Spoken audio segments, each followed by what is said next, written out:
characters' backstories. So you can take an obligation, get a little boost to experience or some cash, and basically we have some rando stuff happen by a dice roll at the beginning of the game to find out if your obligations come into play. Like in Star Wars, it would be Han Solo had he owes money to the Hutts. And every Okay. time that number came up, he was getting bugged by Java in one way or another. Yeah, yeah, that sounds like something I don't think I want to deal with, so I'm just Yeah, not. you can totally just say, hey, no thanks. I know I'll be earning plenty of experience every night we play. I don't need to front Exactly. load no experience. I like it just because it adds a fun little dimension, even if it can be problematic at times. It's my first time playing the system, so I think I just want to make this as easy as possible on my newbie. Makes Problematic. sense. I love that. In a good way.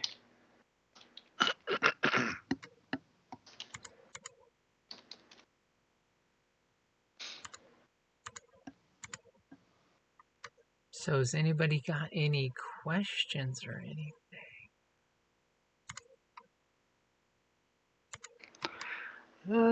Not off the top of my head. I say I don't think so. And is anybody opting for obligation? I am. I am too. Look at y'all making life interesting. Mm-hmm. So, Dracus. Yeah, I don't need to have gods getting involved in stuff. What obligation are you opting for? More than they are. I kind of am a runaway from a well-to-do family in Egypt, and they want to bring me back home. So they're kind of out looking. They don't know, like, ostensibly, they don't know where I am or whatever. I just left them a note, disappeared in the night, and then they want to bring me back home. Ah, so for Taha bin Saneb. So is it family your obligation, or are you going with wanted? You know, how badly are they wanting you? Did they send out scrolls with your name and likeness on them?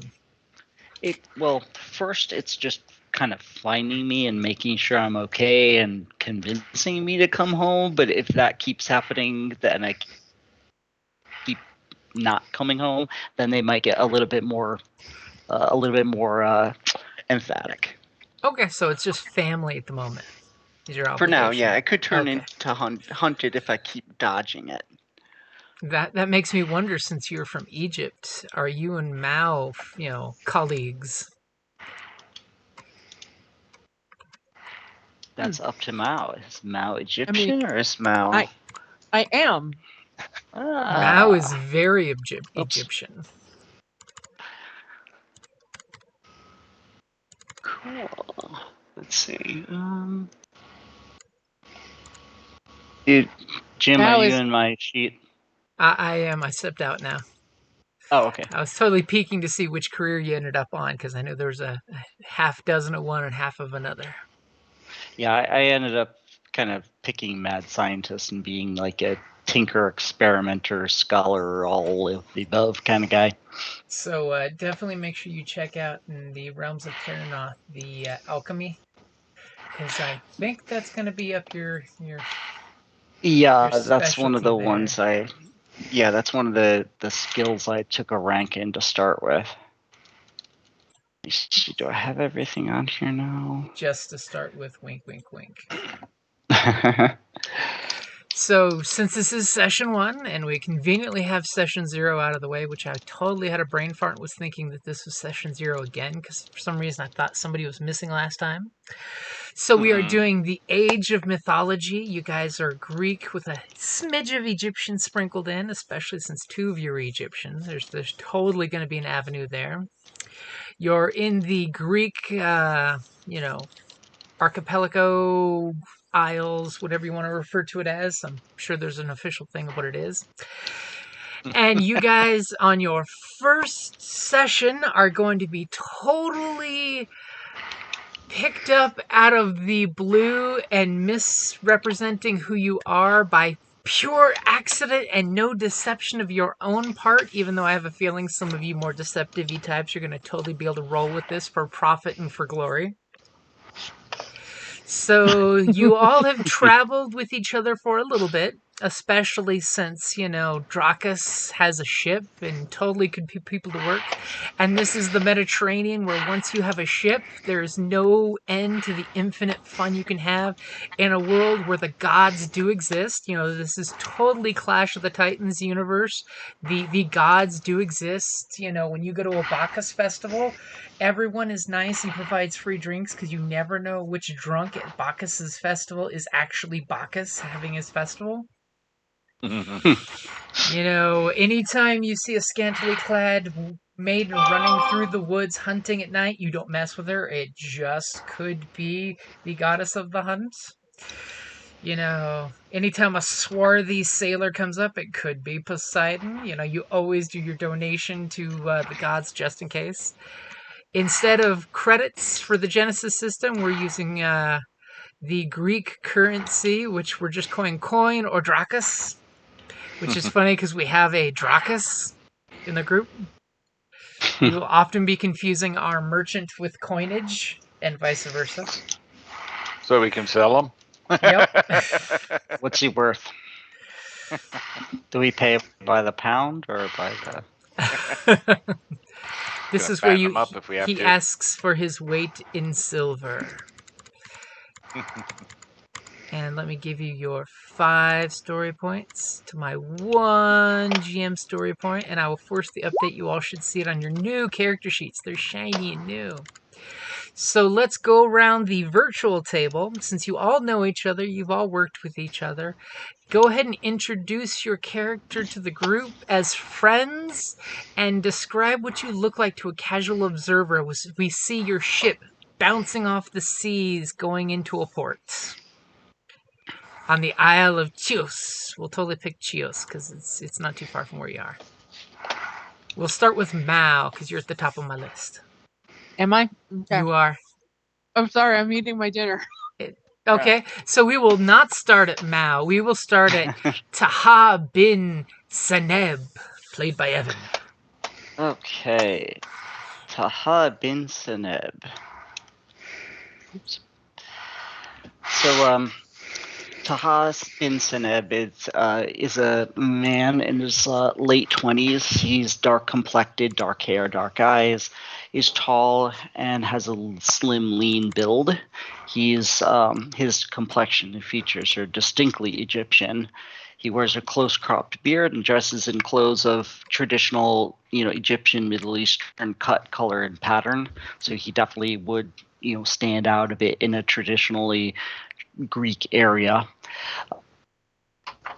He was a naturally gifted student from a wealthy family in Cairo, studying at the best schools to be a doctor.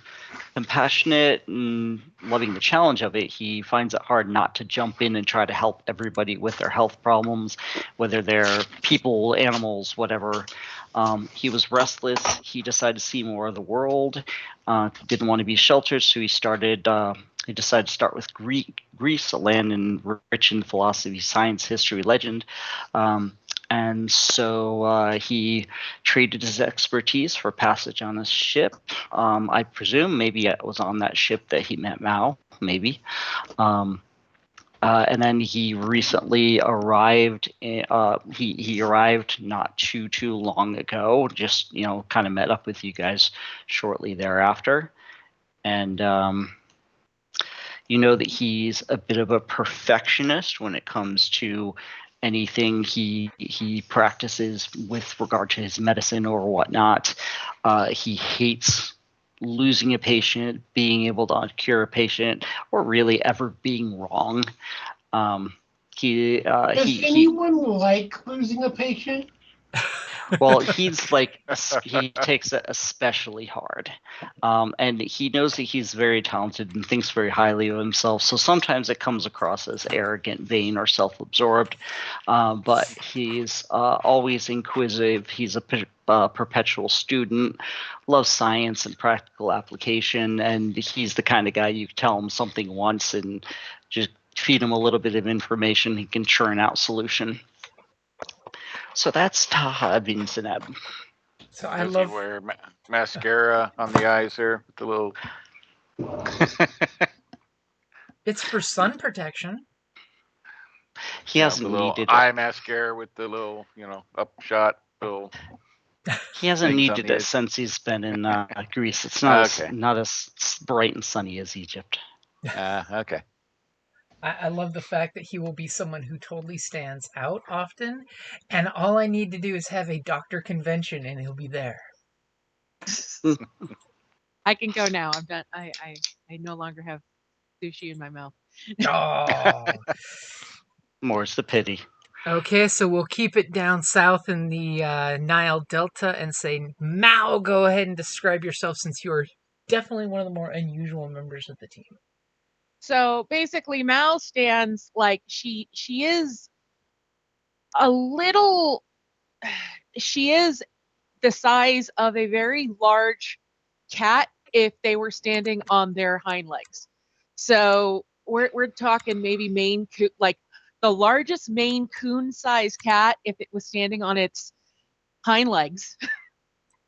But the coloring and the fur is literally an Egyptian Mao. You guys saw the photo I posted, right? Of what Mao looked like, And which is basically, and she has thumbs. yes, and I have thumbs. So she does have opposable fingers, which is actually the worst idea to give a cat opposable fingers because of everything she could get into. Basically large kind of golden orangey eyes, which she uses because she does that whole kind of, Puss in Boots sad kitty face, which gets her out of a lot of problems. And I do see her getting onto the ship of, oh, you need a ship, cat? I could totally do that. And she does, but, she also uses the ship to get her to different places and also get her out of places when she gets in trouble. So Did I catch, do you speak or not? she does speak. She can speak because she is cat folk. So I do believe she can speak. Oh, Jim, I can see you on You roll can. 20. Don't worry, that will go away shortly. Okay. And you went away. Are you still there, Jim? Yep. Oh, I'm still here. Okay. Sorry, my ADD kicked in. No, but she's basically dressed in kind of cobbled together pieces of leather armor. Some of it looks like it's Greek. Actually, a lot of it looks like it's a whole bunch of different Greek pieces of armor that have been literally scavenged and forced together. And some of it looks like it belongs to a child. Somewhere there's a naked child at port. Yeah, more than likely. Several naked children. And Barry gives off a very mischievous air. And that's about it. You don't know much. Anytime you try to ask her about herself, like everything she tells you, like it's different every single time. Is someone a perpetual fibber? Maybe. But she's cute. And that'll get you far in life. Yes. Especially if you're also small.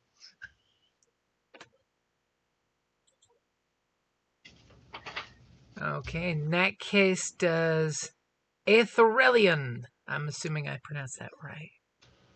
Sure, that sounds about right. Ethereum. So Ethereum is the son of the goddess Nike and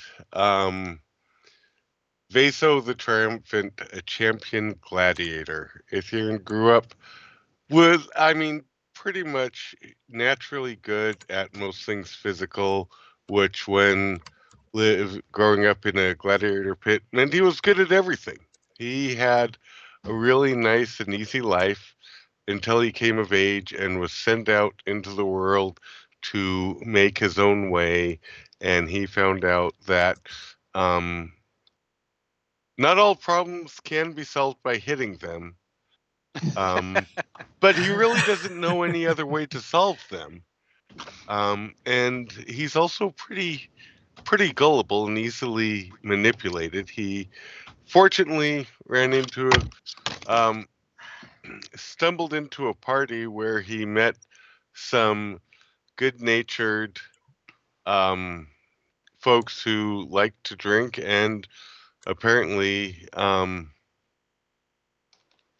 appreciated his company, or they just like looking at him. He is 6 foot tall, built naturally bronze, and naturally built like a Greek god, because he is. And so he's hanging out with them, but he is also being hounded by his mother's side of the family to live up to their reputation because they don't really approve of his current lifestyle. Well, they want you to be big damn hero and live up to Nike's reputation, right? Exactly, yes. I mean, you got to do all the Air Jordan stuff for Nike. Exactly. You got a brand to build. But on the plus side, you hooked up with your buddy Drakus here, who has wine import-export down to a science, right? Exactly. And, I can help carry the heavier kegs for him, loading and unloading. Drakus has an eye for talent, and he thinks that with your glistening Greek god muscles, you can load and unload his cargo very quickly. Exactly. Because sometimes Drakus has to leave port quickly. And you've got the obligation of the your family lineage, right? Your family honor? Yeah. Yes. Okay. Which I'm going to I have to rejigger my character sheet a little bit because of that, because I'd like to get rid of my talents and the whichever skills I took extra so that I can bump my brawn up to 5. Oh, okay. Yeah, character creation is the best time to get those numbers up high. Yeah. And that way he can truly be all muscle and no brain. Or no cunning. Don't worry, this group won't take advantage of that. No, not at all. Speaking of taking advantage, Scott, tell us about Drakus. Drakus is average height, way above average weight, gleam in his eye. I put in a picture of Zero Mustel in Which Way to the Forum. That'll give you an idea of what he looks like. He's a happy fellow. He is a very happy fellow. He is also like the 5th son of a patriarch. And basically was given this ship to do merchant deals in the hopes of him either being able to make money or like about a quarter of the ships sent on long missions just not make it. His father's leaving words were, "Don't disappoint me again." Again. And again. I mean, And you again. are like 4 plagues and famines away from being the leader of the family house, It does happen on occasion.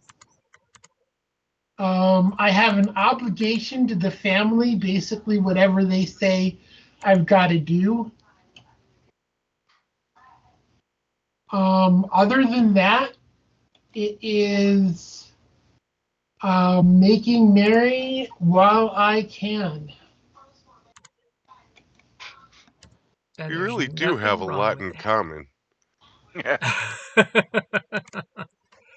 Hey, I totally see that these two hooked up together at a bar, and Dracus was like, hey, you got muscles. I could use a guy with muscles like that. Yep. Come with me, muscles. I'll keep you in wine. I do like wine.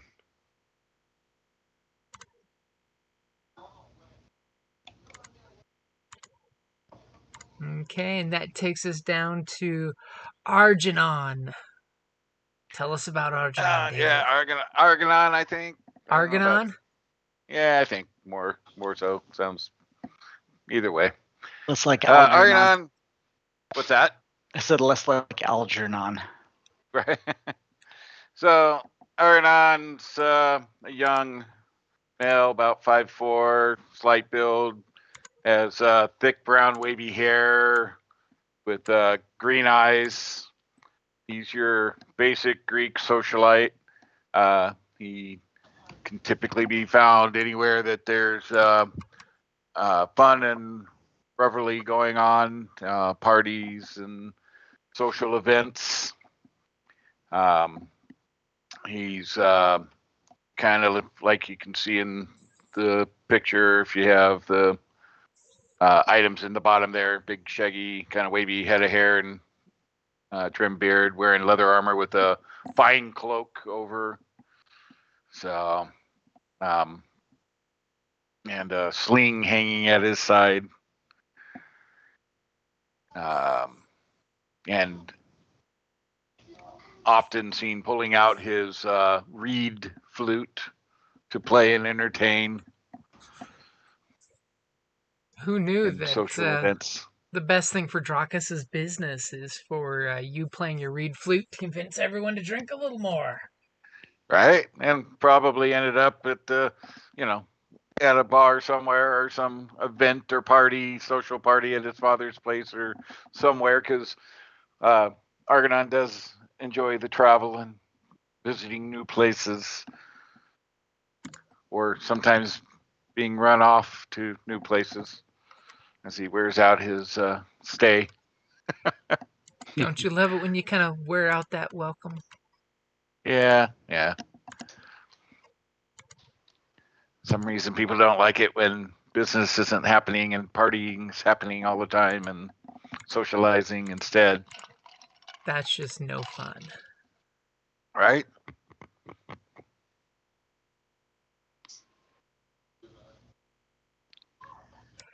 Okay, as the wind is striking his hair as you're playing your flute, and the three little NPCs that you guys have working on the boat, because yes, we're totally giving you 3 NPCs to make sure the boat gets in and out of port without y'all dying. They're doing their job as, we've got... we have Sophia Stormcaller because she's feisty and she's pulling ropes. She's got more callus on her hands than any of y'all. Then we have Salty Dog, who's basically over there pulling in the sails. And Marankus, the third guy who's just like super stoic and has his hands on the till unless our captain wants to be on the till. Because it's often the captain can be on the till as you guys are pulling into port. And you totally see this very long single port pier that comes off this very large city where they've got lots of cranes coming down the rocks to bring things up. And as soon as you guys come into port, they immediately, take the rope and tie your ship off. And your 3 guys totally will take your commands to stay and guard the ship, because you got to check out the local merchants before you guys get started doing anything. And immediately this gentleman in a very short toga comes... Wait. Are we in port? You are in port. You are tied to the pier. Okay, in that case, what I'm going to do is I'm going to go into our wine stores, Okay. get my go into my cabin, get the special chalice, go into the wine stores, get a big cup of the special wine, go to the bow of the ship and pour out the wine, giving thanks to Poseidon for bringing us to harbor safely. Ooh. Okay. We're gonna totally put a blue dice there for the ship because the water's nice and cozy and chill, and where you're tied to port there. As the water kind of hits and does that whole oil on water bit where it just calms the little lappy waves. Poseidon is pleased with your offer. As a little tear just kind of runs down the corner of Argonon's eyes as he sees the wine wasted in such a way. Now the wine is salty. It's useless.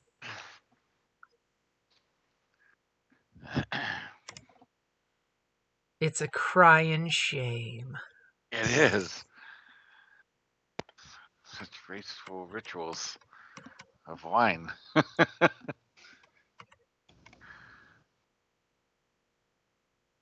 And do me a favor there, Dracus. Roll me a 6-sided dice. We want to find out what extra cargo you've got on this.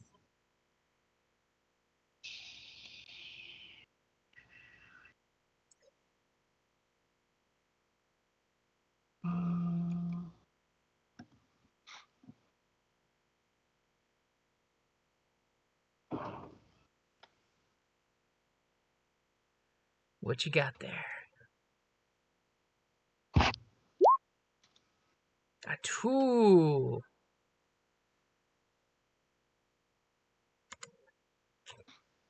Ooh.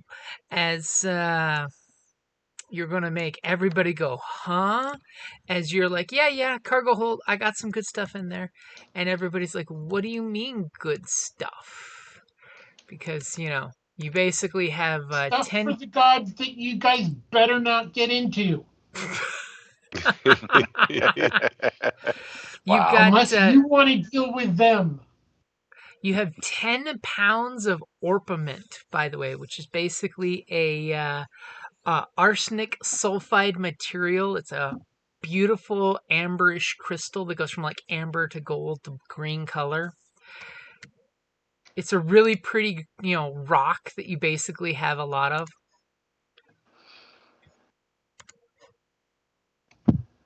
And it'll totally sell at port. And it's, sulfured arsenic. It's actually a thing they used to carry around. I'm sure your alchemist could tell you more about it, could probably even do some stuff with it, but you got about 10 pounds of it in different jugs down below the cargo hold. 10 pounds We of did not shit, know damn. about this. Well, this was just cargo that your friend made a good deal with, and he totally pops the top and is like, maybe I can sell it at this port. Oh. I mean, according to the Google, I just looked it up. It is takes its name from the Latin "ara pigmentum" due to its deep yellow color. Thank you, Wikipedia. Can you spell that? Sure, I pasted it in the chat there. It's ORPIMENT. It is a deep I color see the orange. picture, but I don't see the. In Roll20, In I the put roll the 20 name. chat. Yeah, it's a orange Oh. yellow arsenic sulfide mineral that is found in volcanic fumaroles. So basically, you had some folks go down to the volcano and pick the stuff up. It has a deep yellow color. The Orpiment once was used wisely in artworks, medicine, and other applications. Because of its toxicity and instability, its usage has declined. You know, the whole arsenic thing. I'm pretty sure you can make a pretty goblet out of that stuff, but you wouldn't get to enjoy it more than a few parties. Okay, and what's the value of it roughly? It's pretty much a seller's market with this stuff. It's great. You could probably hawk it really well if you negotiated well. Let's put it this way: you got it for a song and a dance, so anything you get is profit. Hey. But you could easily sell it for, 100 coins per pound easily. And if somebody wanted it for medicinal purposes using its, alchemical points, you could probably crank up the price.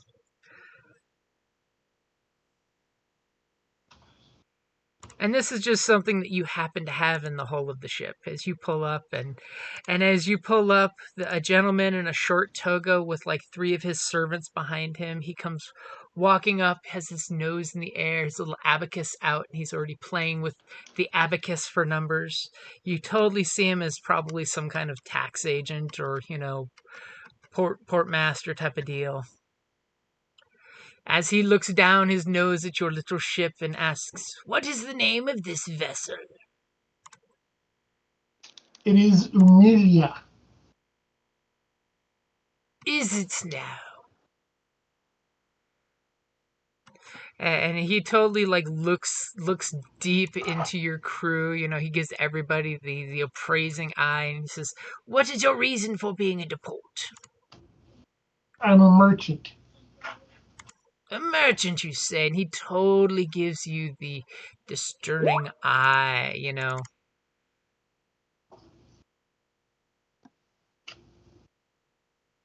And apparently someone just said, "I get one more story point and you get one less," probably because they're a demigod under a dark auspicious. Yes. Excellent. And he basically asks how long you will be at port and taking up space, valuable space. Unknown. It depends upon how active the bazaar is. You chose a auspicious day to come into port as we are holding a festival. And you totally sense he's like eyeballing the shit out of you. And then he totally Festival, looks you at say? your large muscular friend and he is totally eyeballing your friend there. I mean, this is not the first time you've seen, men and women eyeball your friend with his glistening demigod muscles. But he is definitely eyeballing your friend.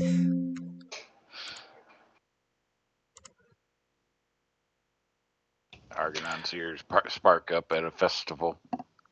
Do Yes. could I make a check to see if I know anything about said festival? Yeah, you want to use a lore, or what skill are you thinking? Like culture society. Okay. I kind of just, this is just out of game for a second. Like, I kind of divided the skills up in science, geography, culture, and lore. I mean, that seemed kind of comprehensive. Does that sound okay to you? Yeah. Okay. So it's going to be an average check, and I'm totally going to give you a black dice because you are a stranger in a strange land. That's okay. All of your intel is probably out of date. Well, yeah, no. And I'll sneak that Oh. in too.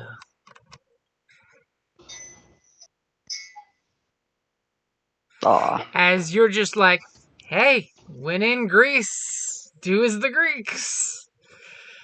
But you have some advantages. Yes. So while he's talking about this festival and how there's, and how we're picking up valuable space in his port and yada yada yada, is it possible for me to discern what his angle here is? Ooh. Okay, so for 3 of your advantages, where you're trying to scratch your head of which god or goddess is having a festival this month, because there literally is one every month for every god. Exactly, and You then I you can't you come up with that. But you get confused of what the gods are called back home and what they're called here, because we totally know there's Hermes in the Egyptian pantheon and in the Greek pantheon, because that's the way he rolls. And you're just eyeballing this guy suspiciously, trying to figure something that he's not telling.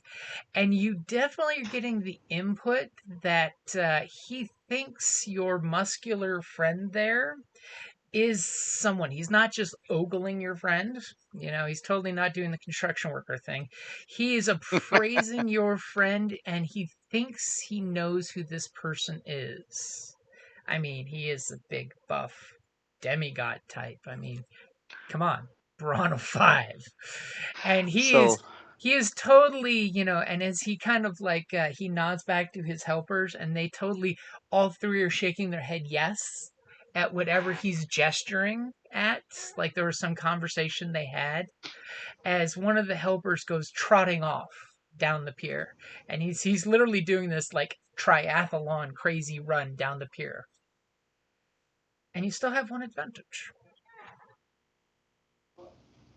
okay, having noticed this, I'll say to the guy, do you?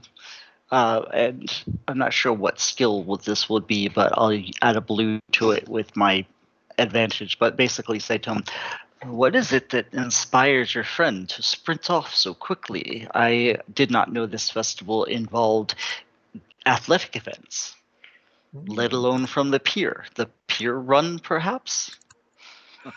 As he smirks at your quip, and he appreciates your exotic wisdom.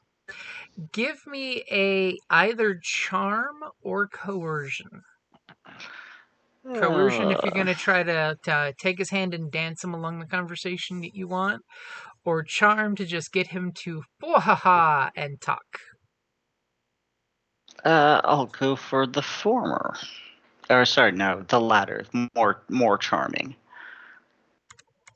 Okay. So you got a blue there for me? I totally have a blue in there for you. All right. Oh, what the heck? Oh, look at that. Giving it back as quickly. I like that. I've got your upgrade in there.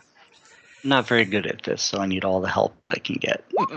You're using your holy crap. Dang.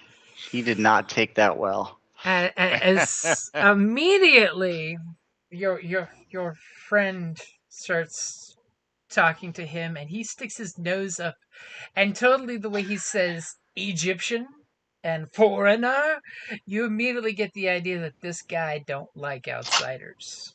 If you're not from his city-state, he immediately throws his nose up, and he turns to one of his aides, the two that are left, and he says, "Yes, summon the gods!" I'ma get on all fours and pretend to be a regular cat. In your leather armor, you start going, meow, Right? meow. Yeah, people dress up their animals. It's a thing. As if you don't mind, I will screen swipe to the guards coming on and escorting you all to the palace, unless you have something you want to do instead of letting that happen. See how I put the pacing in y'all's hands. The palace is fine. I mean, why wouldn't we lot be of guests hassle. at the palace? My I mean- opinion is I haven't done anything wrong, so I'm not going to fight it.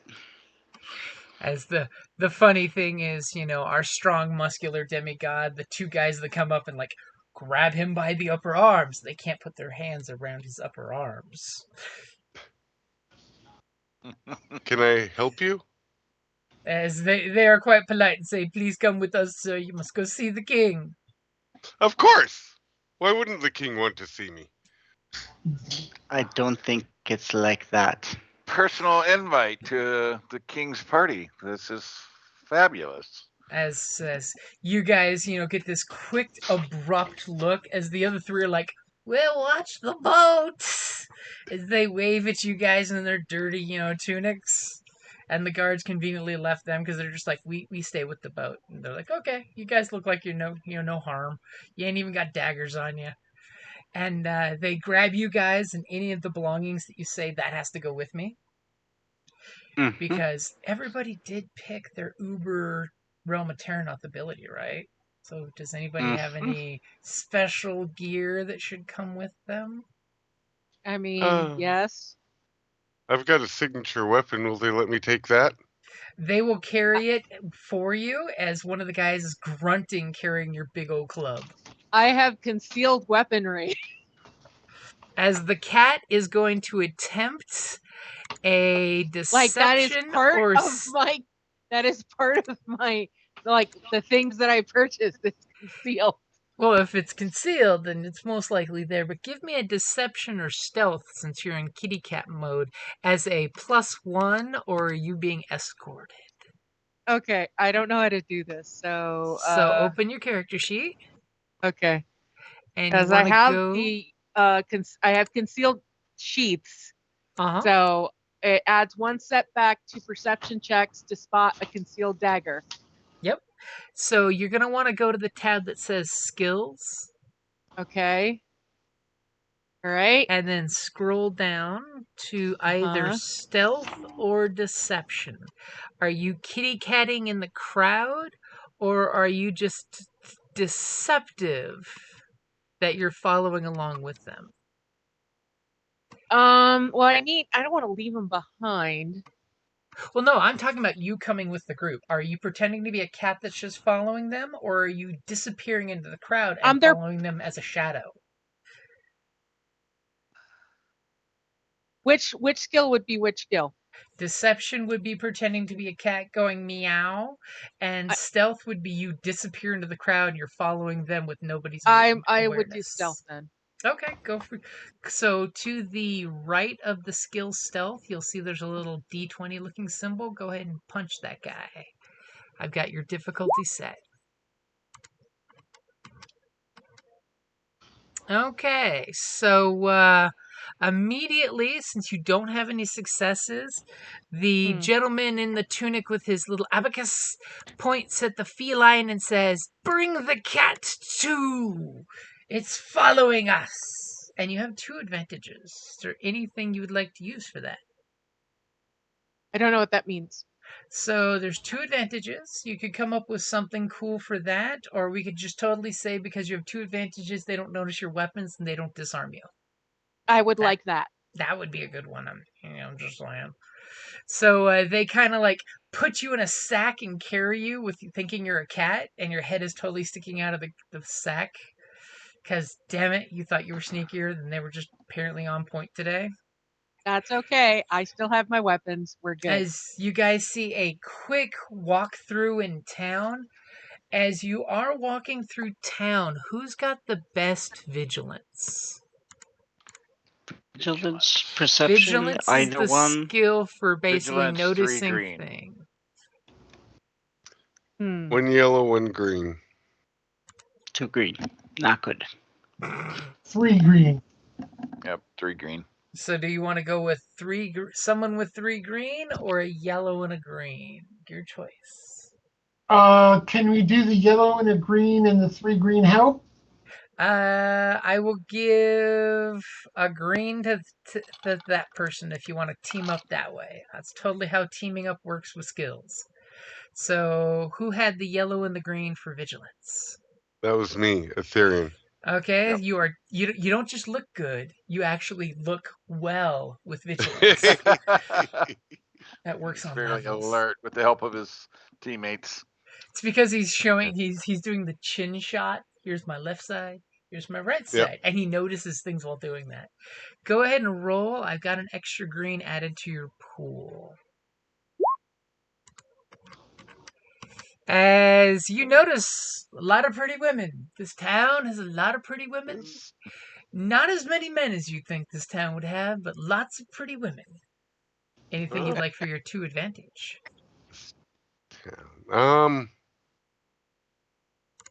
Yes, what's the barometric pressure? For the environmental factor. Uh, I guess can I just pay a blue die forward to somebody? Okay. And by the way, I'm totally sending some Star Wars cheat sheets for spending advantage and threat, in case you guys need some inspiration with those, in the Skype Cute. chat. Because I just realized some of you don't know about those. No. Okay, so you guys get kind of unceremoniously dropped on the hard mosaic tile floor of the king's chamber, and there's the walls are surrounded. God bless you. By a group that totally says "God's bless you" to whoever just sneezed as you guys hit the floor. Hey! I second that. That was Right. unceremoniously rude. As they all kind of look, and immediately you guys kind of pick up on the vibe that they're whispering and pointing at you guys, and especially when your big demigod friend's weapon gets dropped on the tile and it chips one of the tiles, people are like, "It's true." And the king's steward, totally does the staff on the floor thing to shut everybody up, and he bids you with a hand to rise. Travelers, rise! And as soon as you guys all get up, he says, "Bow before the king!" Total power play. Does anyone not bow, by the way? I mean, I'm a cat. I'm on all fours. Says the poor I cat that mean, crawls out of the sack on all What? fours. What is the process for a citizen of one city in another city? Do they bow? Usually there would be a polite half bow, or, if you want to be Okay, really schmoozy, you that drop to a knee. Like, his citizens would be expected to drop to a knee. You guys no, can get away with it. I will do a polite head nod. Okay, and the king kind of takes you all in and Oh, says, give a flourishing bow. Polite Big- half bow. Big grin. Friendly grin. just a quick gladiatorial bow. and as you guys totally see the king, he's in his later years. He's of the ancient age of 50 as humans go. He's got the receding hairline that makes his hair look like a laurel leaf crown. He's very portly. He's got a little tremble to the hands when he lifts one up as he rubs the arthriticness in his knuckles. As he looks over to his very young, nubile, 25-ish looking human female princess and the gaggle of small children around her right now. Yeah, because when it's good to be king. And she, emphatically nods yes to him, like there's some unheard conversation you guys are unaware of. And a little hush comes around the 40 or 50 or so looker-ons that are in the outskirts of this room, kind of peeking around at you guys. And he says, "Yes! It is true! My friends, our city-state is safe! Our polis will be protected by the heroes that we have sent for! Bring them the promised tributes!" As you see, he totally puts, as someone immediately makes a comment and the servants start bringing, large round platters with silver coins and some gold statuary and things. They start plopping them down. And he counts out and says, "But there are only 4 of you and a cat. I was told that there would be 7 of you."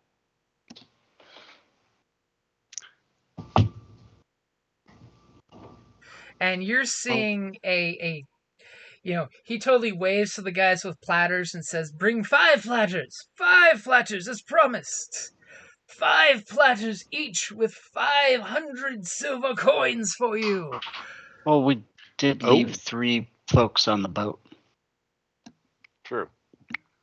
Yeah, and 3 plus 5 equals 7. Ooh, interesting. Stop talking.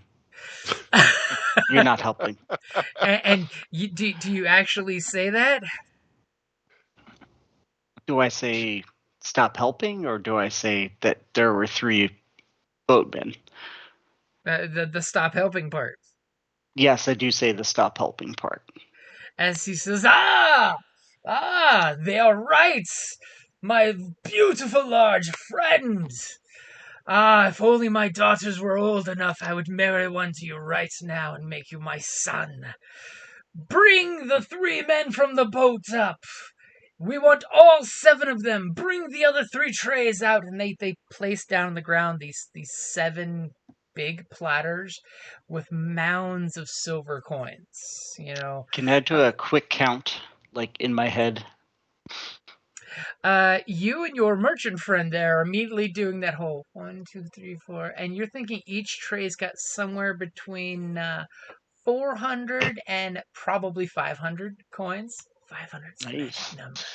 And But of are course, they sitting these out like in front of each of us? they're kind of doing a semicircle around you guys, of the trays with the silver. Oh. And then as soon as the last tray is plopped, and the guards that just dropped you off pretty unceremoniously go shuffling out in unison with their footsteps to go get the other 3 people that, totally said, leave us on the boat. Now they're going to be dragged back too. Who knows what they think's going to happen? He says, They're going to get a platter of silver. Are they going to complain? bring the food! Bring the wine! Give our friends the celebration that they deserve! And immediately, some ladies of the house come out in very scantily little, clad outfit, and a couple gentlemen in some scantily clad little shorts. And they have beautiful gold sandals, and obviously they're there for your pleasure. And food and wine is brought out immediately, like a goblet's put in each of your hands, and there's 2 wine maidens basically waiting there to fill your wine with the wineskin, and food is handed to you on trays. The servants are just standing there, and immediately the people start laughing and giggling, and they're like, ha ha ha, the heroes! And the king immediately looks at one of his obviously generals, because the guy's wearing armor that's got a little more gilding than anyone else. He says, yes, a toast to the gods and the heroes they provide. And he, of course, quickly drinks some of his wine to cover up his cough. But you see his hand kind of grips the armrest of the chairs. He's kind of trying to hide this little cough that he's not doing that good of a job to. I'm gonna motion and permission to approach. And the steward steps forward, and he kind of gives you a learned man to learned man look, and he nods that you may approach the king.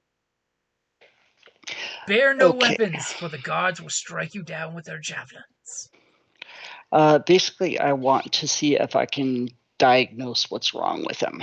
Ooh. Okay. Today. I like that. I like where that's going. Go ahead and since he is hiding it, I'm going to add a black die. Can I use my kit?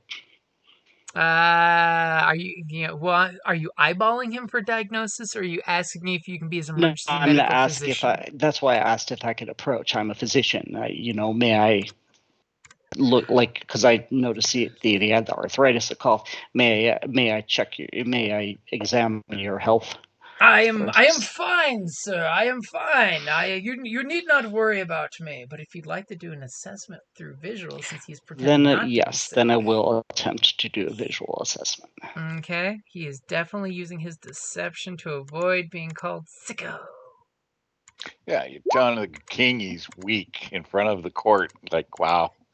I care about his health, that's all. Okay, I got your subtly. Upgrade in there. And we balance of the story points. I like it. Okay. All right.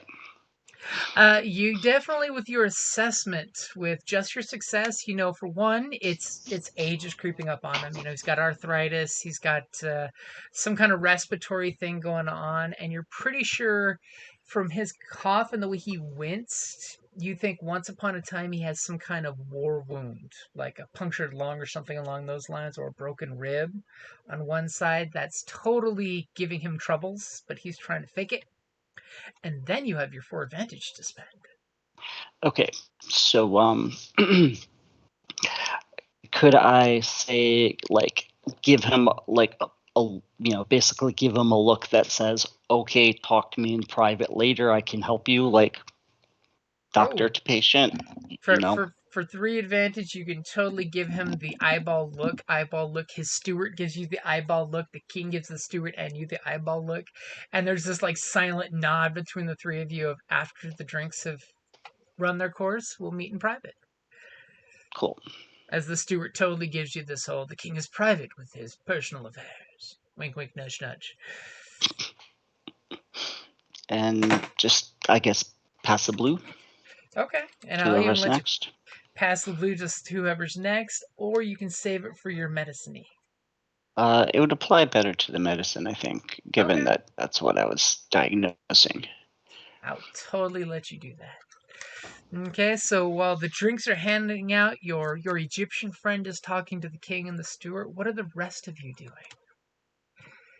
I raise my goblet on high and praise your lordship is quite gracious, and take a big swig, and I'll put down the goblet and I'll start playing music.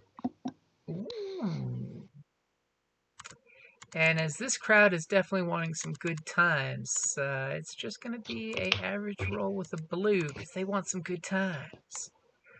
If you want to give me a performance, or are you going to do something a little extra? No, not at the moment. But let's see. So performance, I don't think there's a performance, is there? No.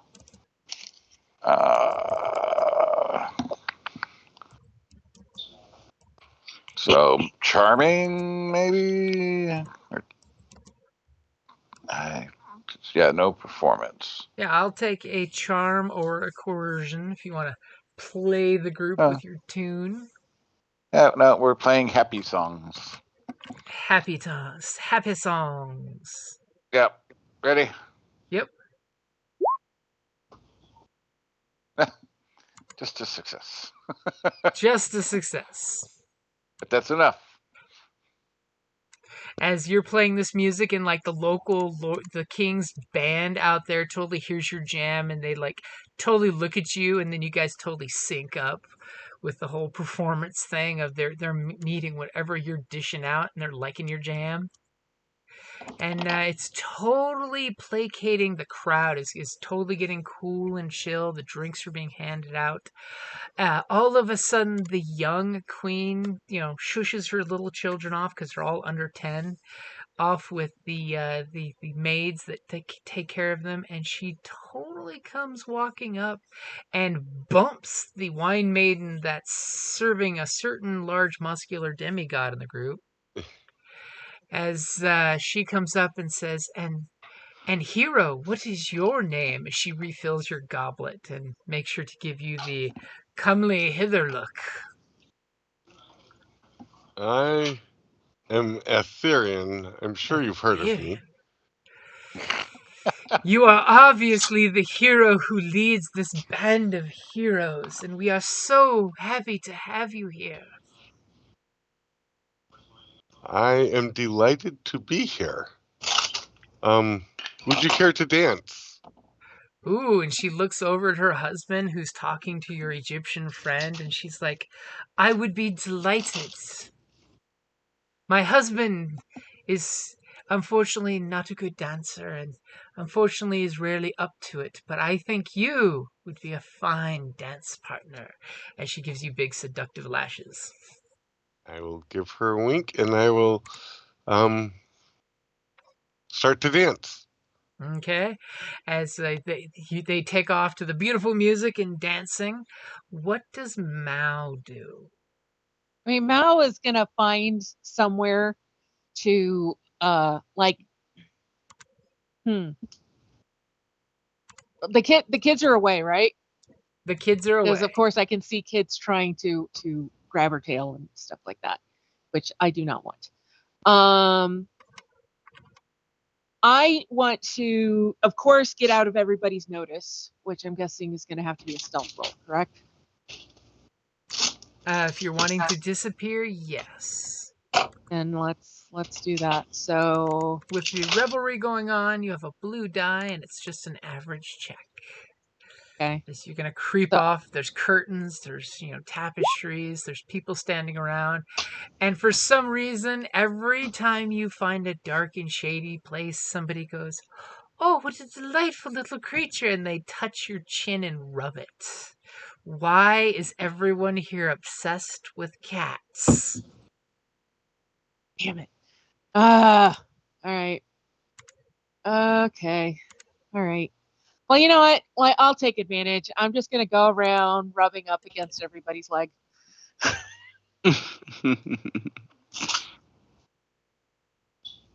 What does skullduggery do? Skullduggery is your pickpocket, pick locks, that type of thing. Thiefy type stuff. Okay. I'm going to kind of go up around. I want to find somebody that is completely in their cups. Ooh. Thankfully and oddly enough, the wine is flowing quite freely there's a lot of pushing the booze on people right now, so it does not take long for you find a gentleman in a toga with his little toga pouch, as well as there is a high-ranking uniformed armed person as your two choices. No, I'm not going by anybody armed.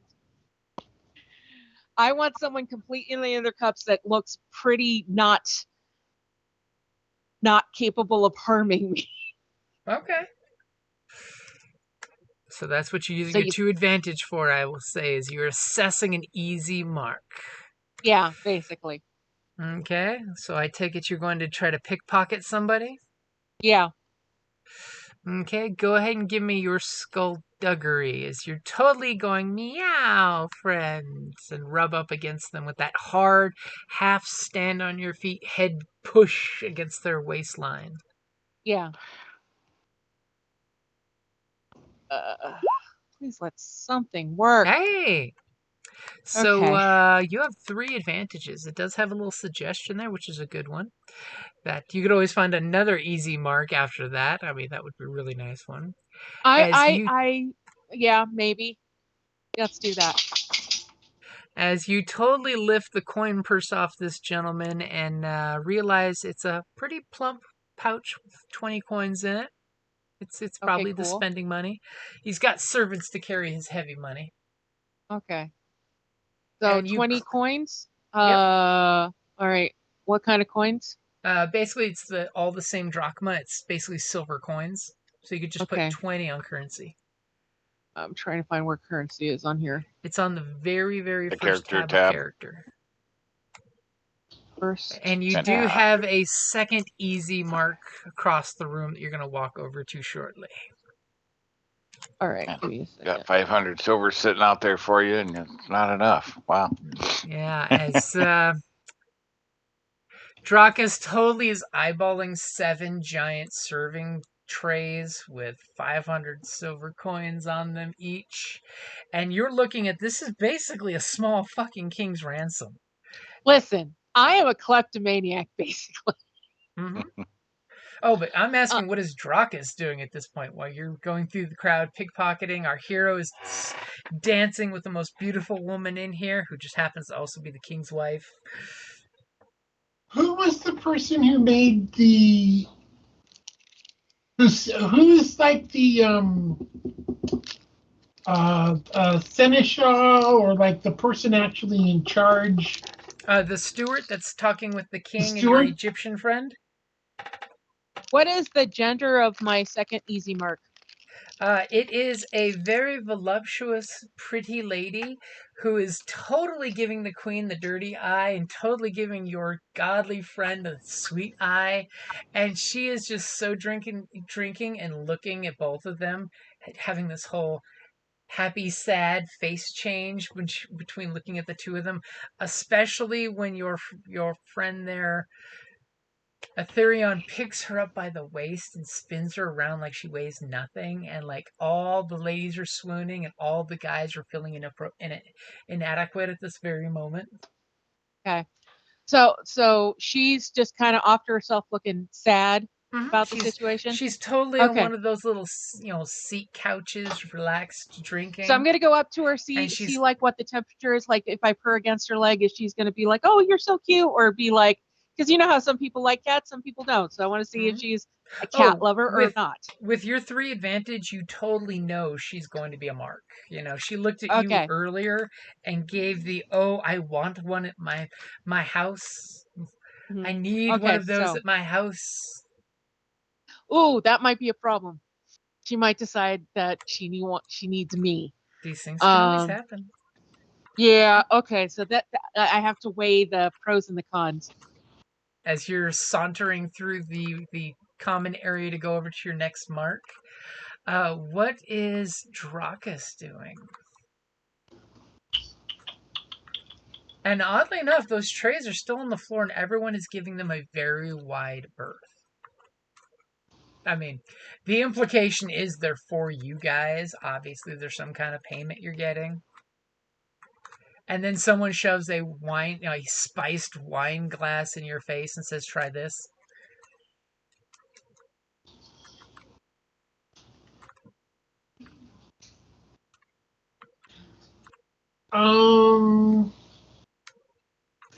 The steward is still involved with the king and the doctor, right? He is definitely he has concern for the king. So as long as the doctor's there talking about the whole "we should meet in private," I think there's more than what you think. The steward is totally right there. He is the key. You get the impression he is totally the king's right-hand man.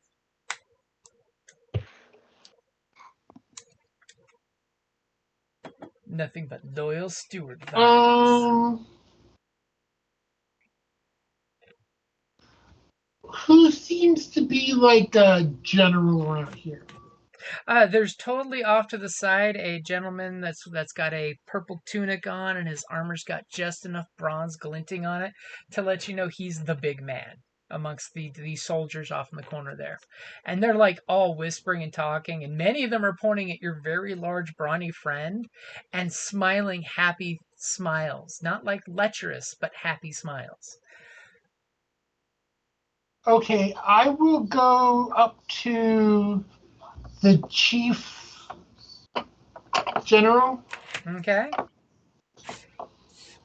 Greek armies are like Star Wars. Doesn't take much to become a general. Right. As he totally sees you coming and puffs his chest up. We were not given all of the details of what was expected here. And we have some enemies. How do I know this isn't a setup from one of them? I don't know who your enemies are, but I don't think your enemies would place a king's ransom of coin in front of you as a trap. Come with me. Well, if we are killed in the attempt to collect it, then we would not walk away with the king's ransom, would we? You seem to be a wise one. Come with me. And he basically, one of his men totally lift up the tapestry, and there's a little private drinking area that you can go drink. And I'll go with him. Snaps his finger, and one of his guys goes off and, gets wine and comes back to the table with wine for everybody. As he takes a seat, and he says, "So, are you the one in charge here?" Yes. There's always the pretty one, but then there's the one in charge.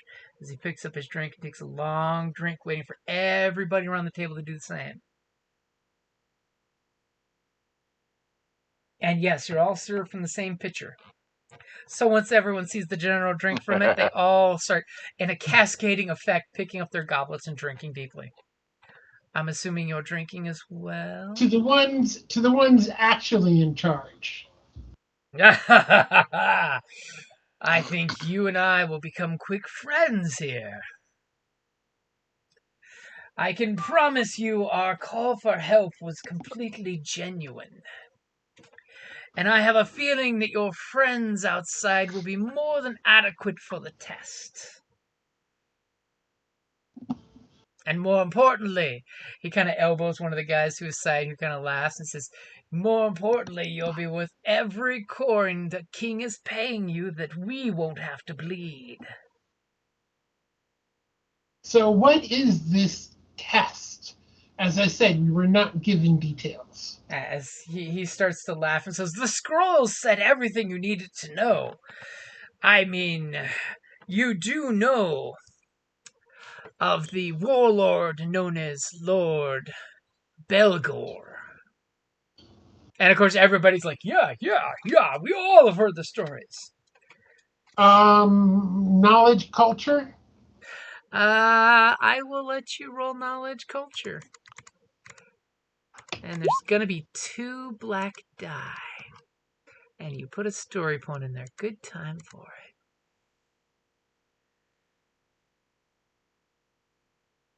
Tell me when you're ready. Go for it. As Wow. you totally, That's you're really like, bad.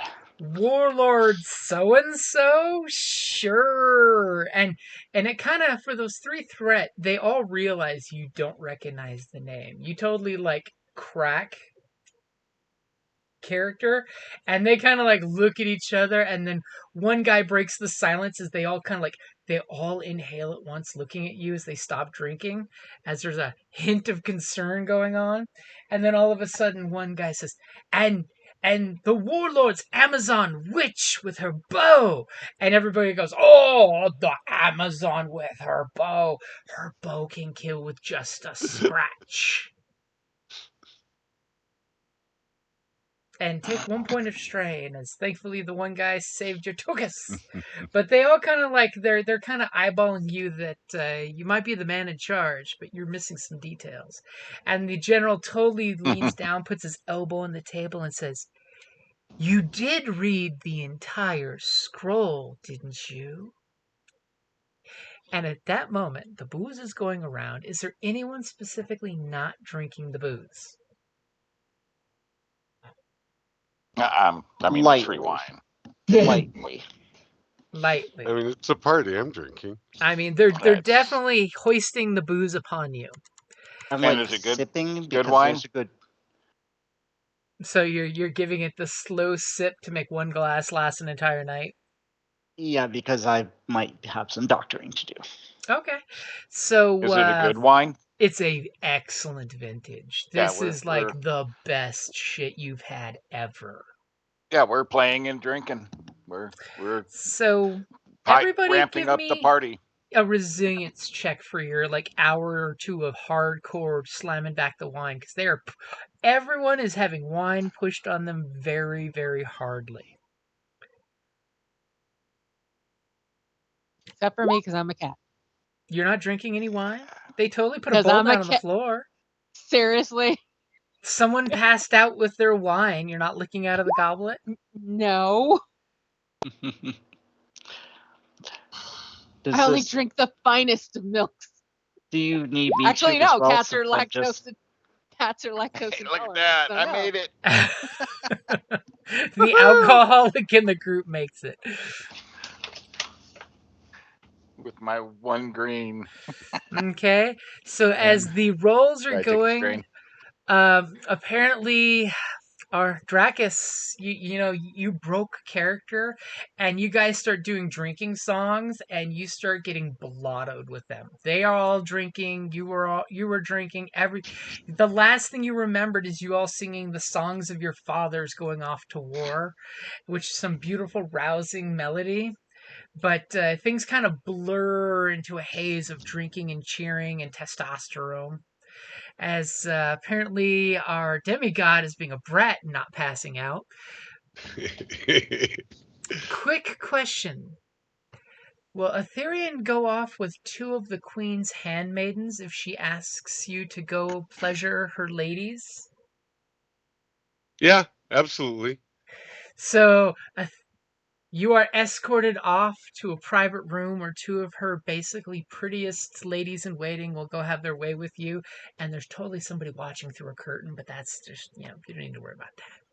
Well, I mean, who can blame them? Creepy.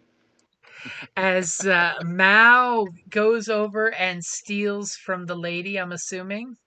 Yeah. And what are you doing is you notice the party is, this is going to be like a 3-day party type of party. And your friends are, 2 of your friends have already taken off to parts unknown. I'm probably gonna like scope out, try and wander around, find a kitchen, and cozy up to like the chefs. Okay. Do me a favor and give me either a charm or a stealth. One of the, whichever you want. Okay. And by the way, that 28 and 29 was more coins that you pilfered from people as you were walking around. Okay. I gotta do some math.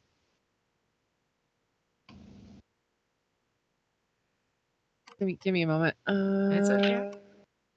So do I presume that I sort of notice these things happening around me, or You sort of notice, but the steward and the king totally give you that. The steward walks the king off to his private room and then totally does the open the curtain and beckons you to come behind the creepy secret curtain yes, to yes. totally spend some time with the king. Oh my god. Man, As those threats are piling up. Mao totally gets to the kitchen and gets some food. For the threat, I will totally say that it's so much food that everybody's giving you little morsels. There's some anchovies, some fresh anchovies. There's some pickled anchovies. There's some lamb. They basically, you pass the fuck out in front of the oven with all the food they're feeding you. And Yeah, take a cat point of can't stay strain. awake so long. As our musician, the band, totally, when things are quieting down, you realize like everybody's gone different directions at this place, and the band's like, "Psst, you want to go with us and hit a local place? They like your Yeah. jam." As they totally take you out Everybody to one of else the left me. local wine houses, and it's one of the wine houses that you can play for booze, basically, because it's a win-win for everybody. Come on. Right? As you basically play through the night until some pretty little local girl gives you the come hither, or local boy, depending on your choice, and plenty of wine, or so much wine you can't tell the difference. As by the end of the night, with the exception of the doctor, you've all pretty much crashed out into a blur. As the doctor is Nice. with the king, and the king's got 2 of his like trusted servants, and there's one guard outside with an earshot, and the king totally is having all his jewelry and fanciness taken off of him, and the steward is like, "My king, are you sure?" And he says, "I like the look of this foreigner. He has a keen eye." Especially when you kind of, when they're in private, point out the whole, "So, what's wrong with your lung or rib?" As he totally points out that it's an old wound that never healed right. Battle? Unfortunately, I was challenged to single combat against the father of the warlord Belgor. Does that name ring a bell? Nope. It's a local thing. And he's like, I struck down the warlord in front of his men and his son, and with his dying breath, he pierced my chest with his blade. Well, let's see if we can get some relief of that after all this time. Ooh. And he totally looks skeptical at you. He's like, "Many healers have attempted and swindled me out of much coin, but I promise you I will double your tray of coins if you can make this injury go away." I will do my best. And of course, the steward calls for the royal apothecary to come out in case you need any tools or equipment. And the guy's like, "I've done all that can be done. Nothing more can be done. This wound is left to fester." I'll just ask for my own things to be brought. I'm familiar with my own tools. Immediately, 2 of the stewards kind of come out and bring your tools out there, and everyone watches in awe as you open up your pristine medicine kit from Egypt. Because let's be honest, that's where the great doctors come from. Not many Greek doctors were patching people's holes in their heads and having them survive, but in Egypt they were. All right. So is it that time? It is that time. I've got 3 purple in there.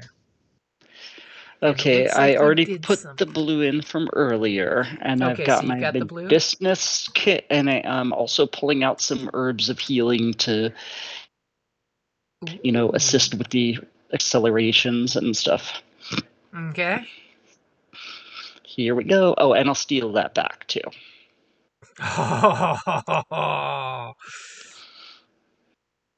Okay, so only thing I need to put in is your upgrade, right? Yep. Okay. As you immediately do some doctor stuff and you realize that there's a small bit of blade still in his lung and rib that the doctor never pulled out, and you're just like, tisk, tisk, tisk, tisk, tisk. But let's see if you I fix will it point or if that you out make as it I'm worse. doing the thing. Ready? Yep. As you immediately in this like beautiful surgery montage, you reach in there, you cut him open, spurt of blood pops out. That's bad, some bad blood around the shard of metal that's stuck in his rib, that's stuck into his, constantly tickling his lung, causing a constant fester there. And you pluck out that metal, and like everyone gasps. The king coughs and gurgles down more wine because that's what you do in surgery in ancient Greece. The doctor's like, ho, ho, ho, Egyptian, so sorry. Yeah. And you have an advantage there, as you have fixed his crit with the 2 successes. All of them, or Mm-hmm. just that one old wound. Just that old wound. That's pretty much what was getting him, is he had the festering wound going on for quite a long time. Well, he also obviously was coughing, probably because of that, but also the I know he had the arthritis, but yes, he had an so arthritic at least condition. So because I also have surgeon and physician, if he was suffering any wounds or strain, he'll get 3 wounds back and then 2 strain back, so he gets an extra 1 of each. So it's like extra good. As you totally give him the ointment to rub on his knuckles, especially when Yeah, the winds are basically, coming from the south. I just very professionally talk to the apothecary, the royal apothecary, and basically explain, okay, you may not treat it this way here, use this and apply it this way, and da da da da da da. As you totally stitch him up, but leave a little opening for drainage, and explain to them that you just keep change the bandage, apply more wine. As the king passes out shortly after you do that, and you see 2 of his, helper women attend to him to make sure he's, kept comfortable and in wine through the night so he doesn't stir and injure his wounds further. As the steward and the doctor will totally pull you aside for some late night oil burning conversation about medicine and what they do in the far off land of Egypt. I'd be happy to join you. Can I just check on my compatriots first? Or at least get an idea of where they've gone off to? The steward tells you in a slightly forceful way that your compatriots are taken care of. Regardless of what they are doing, we are seeing to their comfort before the events tomorrow. Ah. And the way he says Very that, well, I you take your feel meaning. like you should know what the events are tomorrow, but you don't.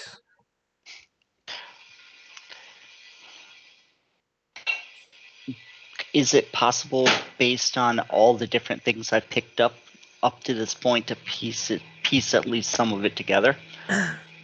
You definitely are picking up the idea that you guys have a case of mistaken identity here. They think you're somebody you're not. And you realize that they were kind of eyeballing your big Herculean friend there. And many people are expecting something that's probably not that you're aware of. I mean, they threw down tons of cash in front of you guys. Now's a good time for all the facts. The worst part was when the 3 sailors from your ship showed up and had wine shoved in their face and got to see the platters of silver. They got blottoed really fucking fast. Of course they did. This is the time for my heroic ability, all the facts. Oh. Gonna spend those story essentially, points, are you? well, that's why I bought one. I took one back a minute ago. But this is going to get us all the answers we need, or at least, based on the way the ability works out, is we'll Yep. get You get all the skinny. we'll get two, basically like the two most salient pieces of information or whatever, enough to figure out what's going on here. So with the hushed conversations you pick up, plus the conversation with the steward, and the fact that the doctor lets a few things slip, you totally are getting and GMs love having an info dump for you, so I can totally just give you the skinny. That you are the group of heroes that have been summoned to fight off the warlord that's coming here demanding ransom of the polis. And the fact that you heroes are going to go get paid a huge amount of sum of cash to get rid of this giant of a man. Some people actually are saying he is a giant, or his father mated with a giantess to have this giant kid of his, and his Amazonian witch that her bow kills with but a scratch. And thankfully, you great band of heroes, and obviously, if you're their medical facility, you are a great doctor, and you must keep these warriors alive no matter what traumas they run into, because, that's why they're totally plying you guys with booze, and you have a feeling that you're being totally plied with lots of booze, like abundantly, dangerously amount of booze, and you have a feeling they're totally going to like Shanghai you guys. Which, by the way, yes, when we screen swipe to tomorrow, y'all are waking up outside the city gates with your stuff, ready to go do your thing. Except for our doctor, who was given plush quarters that night and did not wake up hungover at 10 o'clock in the morning, but with the dawn. Who basically says, your friends have been rounded up and they are waiting outside the gates. Here is a map of where we suspect the warlord and his Amazon may be coming from. Thank you so much for your service. Your coin will be waiting for you to complete the job. Well, have the job coin waiting, but I believe I was also promised double it for healing. That service has already been provided. Oh yeah, and as you walk into the throne room, you totally see your platter is overfloweth. They basically came out there with another platter and poured the coins on so much that you don't see the platter they're on. Damn. 500 times 8? That's a lot of coin. Well, since that I already earned, I will actually take whatever is reasonable of that to carry with me. You're pretty sure 500 coins in your pocket is not a reasonable amount. That's like a 5-gallon jug full of pennies. Yeah, is 100 a reasonable amount to carry without trouble? Oh yeah, 100 is pocket money. Anything okay, more I'll than just that, take 100 you of need it. staff. As the soldiers and guards kind of eyeball you while you're pulling out a couple rolls of coins. Just some walking money. Kind of makes you wonder how much that ransom was, though, doesn't it? As the king totally, wakes up early and he's got the wound bandaged, and he looks at you as he totally puts his hand on the doctor's shoulder and says, "Thank you, physician. You have the touch of Hermes and the gifts of Apollo." And he totally makes, he waves to his staff to make some wine sacrifices and throw some food in the fire for the god's brazier. Now, if you would be so kind, your friends may need your tender ministrations of medicine, for I was told from the guards that each of them had long, fruitful nights. In case this was their last, I'm sure, as he makes a clearing cough and not a painful cough. Okay. All 6 of your friends and their belongings have been put outside the city gates. I've been told you have the map that our scouts have provided.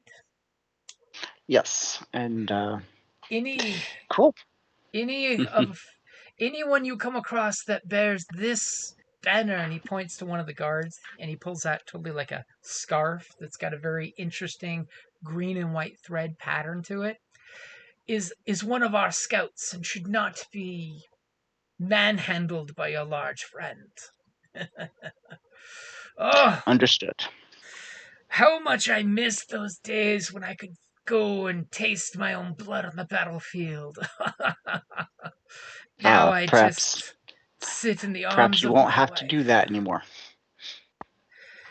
Between your lips and the gods' ears, my foreign friend. Now go find your friends. They probably are needing some attention for all the libations they were given.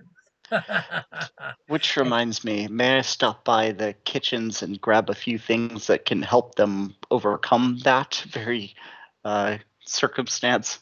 Of course, of course. I'm sure your large friend will need some sustenance to break his fasts, because anyone that large will require a more than a man's share of food. So on my way out, I will gather up, just some good food for morning afters, and basically put together some basic morning after potion to help with their headaches and Here's the grease stuff like and the that. chicken broth. Pretty much. Big greasy sausage and chicken broth in a wineskin. Okay. You come out, That's the Greek way. The Egyptian way is like super spicy stuff, sweated out. you come out there, and your friends, literally have all been kind of unceremoniously taken out there, but politely placed out there as they're starting to all come around, because, you're big damn heroes. You're at full wounds, full strain. You just know that you all had a very good time last night. And thank God you didn't end up on a boat. Right? The three Well, helpers are totally looking around at you guys like, what are we doing out here?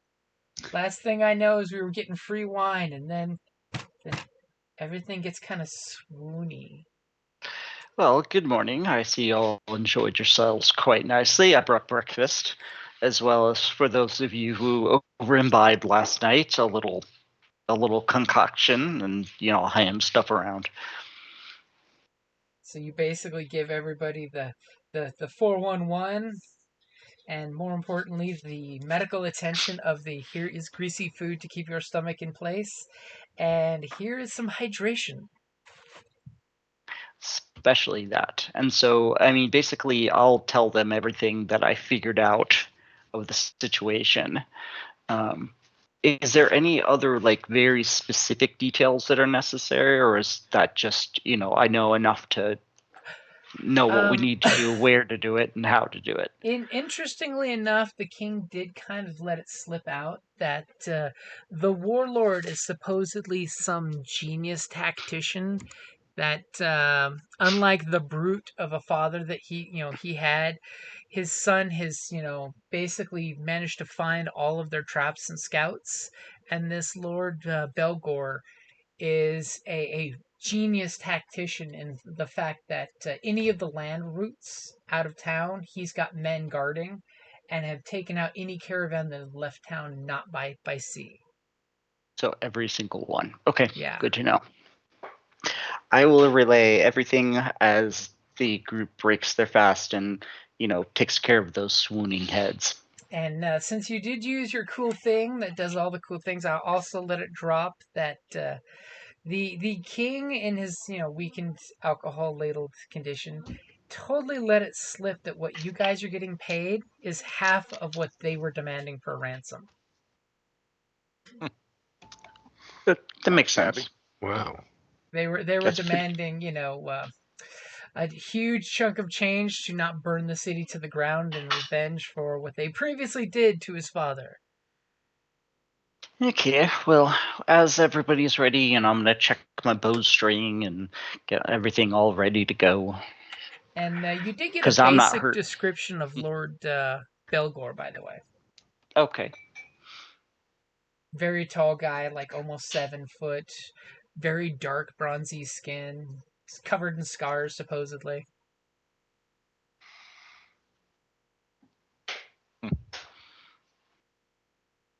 Not afraid of no tactician. Tactics have never overcome brute force. Here's your card.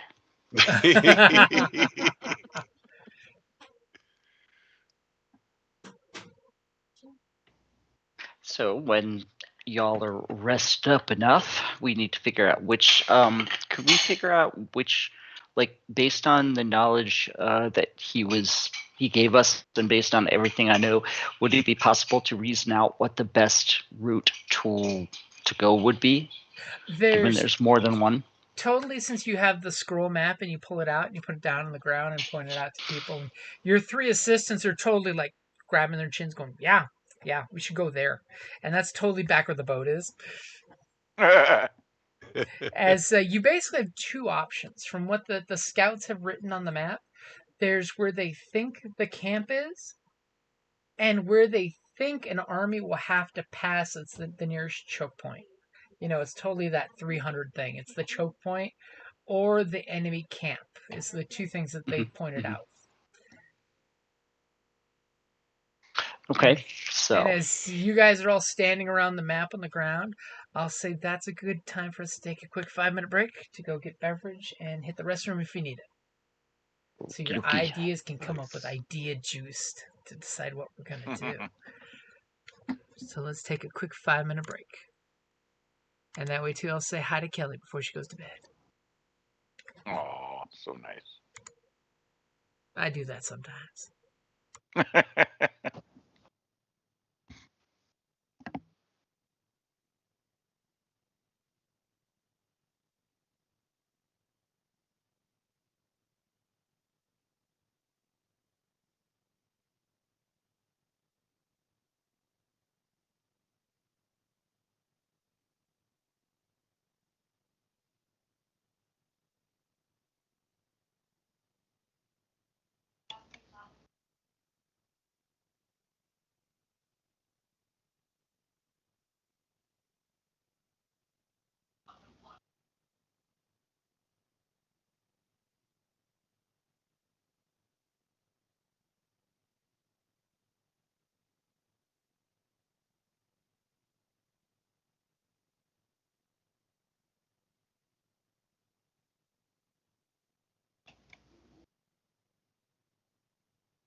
Am I late?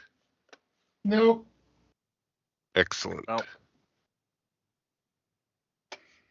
You're perfect on time.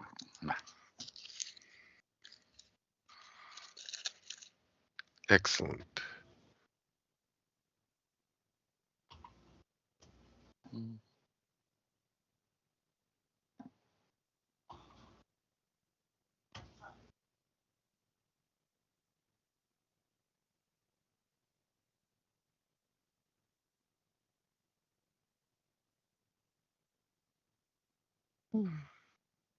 Tired. No being What's- tired. I've been without a car for the whole week. No, I've been without a car since the 9th. Oh my goodness. Well, I brought my car in to get fixed, and first they tell me, oh, we're going to keep it for 5 days. And then they tell me, oh, we're going to keep it for 10 days. And then I just got the car back today. Wow. And then had to turn around and go help my mom do some grocery shopping for New Year's. And then she decides I'm going to get a 25-pound Benin Puerto Rican pork roast thing. Ooh. Holy shit. Yeah. And she can't pick it up, so I had to pick it up. What, is there an And- army coming over or what? Kind of. My nephew is having a New It's Year's a Eve Puerto party, Rican party. Of course, there's an army. basically. It's mostly my nephew's friends. Sorry, I didn't mean to stereotype. It's okay. Yeah, sure. Good. I mean, it's a good point. I mean, it mostly teenage boys, so it's basically feeding an army. But we're going to be making the Puerto Rican pork roast, and the leftovers are going to be Cuban sandwiches for the next day. Nice. And I ended up giving myself an asthma attack trying to lift the thing. It like we got it from the commissary on base, and they debone it for you. So even after being deboned, this thing was 25 pounds. Yeah. Wow. And my mom went wandering off somewhere, so I'm walking around half the commissary trying to find her way holding this thing, and finally get in the cart, and then putting it after scanning it back into the cart again, then getting it into the car and giving myself an asthma attack. Just I'm so tired.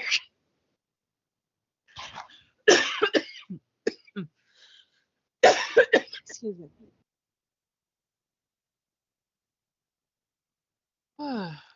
Sounds yummy, though. Oh, it will be. I'm looking forward to it.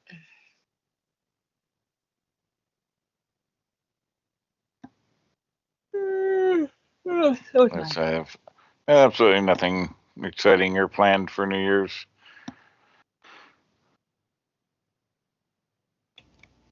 Nor I. Only because my nephew was like, we need to have a New Year's party. And I'm like,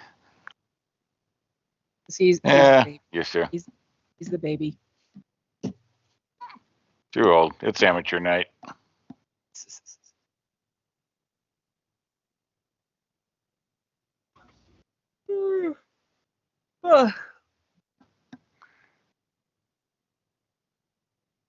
Oh, this is my one contribution. I'm like, my brother needs to handle everything else because it is his child. That's a hell of a contribution. And at least you got the shopping out of the way early. Oh, right? Yeah. Yeah, instead of being that person there just before they close. Oh, God. Yeah, I was Or- surprised. I knew Walmart started closing early and stuff for the holidays and actually giving their employees time. But yeah, the Walmart by my house, they closed at 6:00 Christmas Eve. I was surprised they Wow. closed that early. Yeah, that is Because used to, they were like impressive. 24/7, didn't care.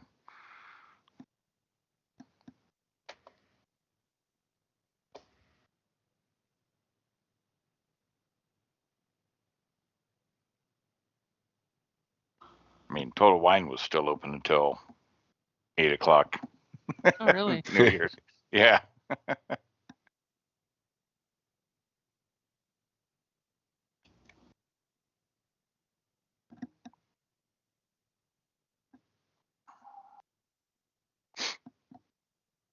I'm going to Lily's tomorrow Nice. to get some random stuff. And by random Good stuff, place. do you mean you have a magnificent plan ready? Kinda. I'm gonna see if they have some ingredients for sofrito because my mom's like, I want to make sofrito. I'm like, I would buy you ingredients, but I'm not going to be involved in making sofrito.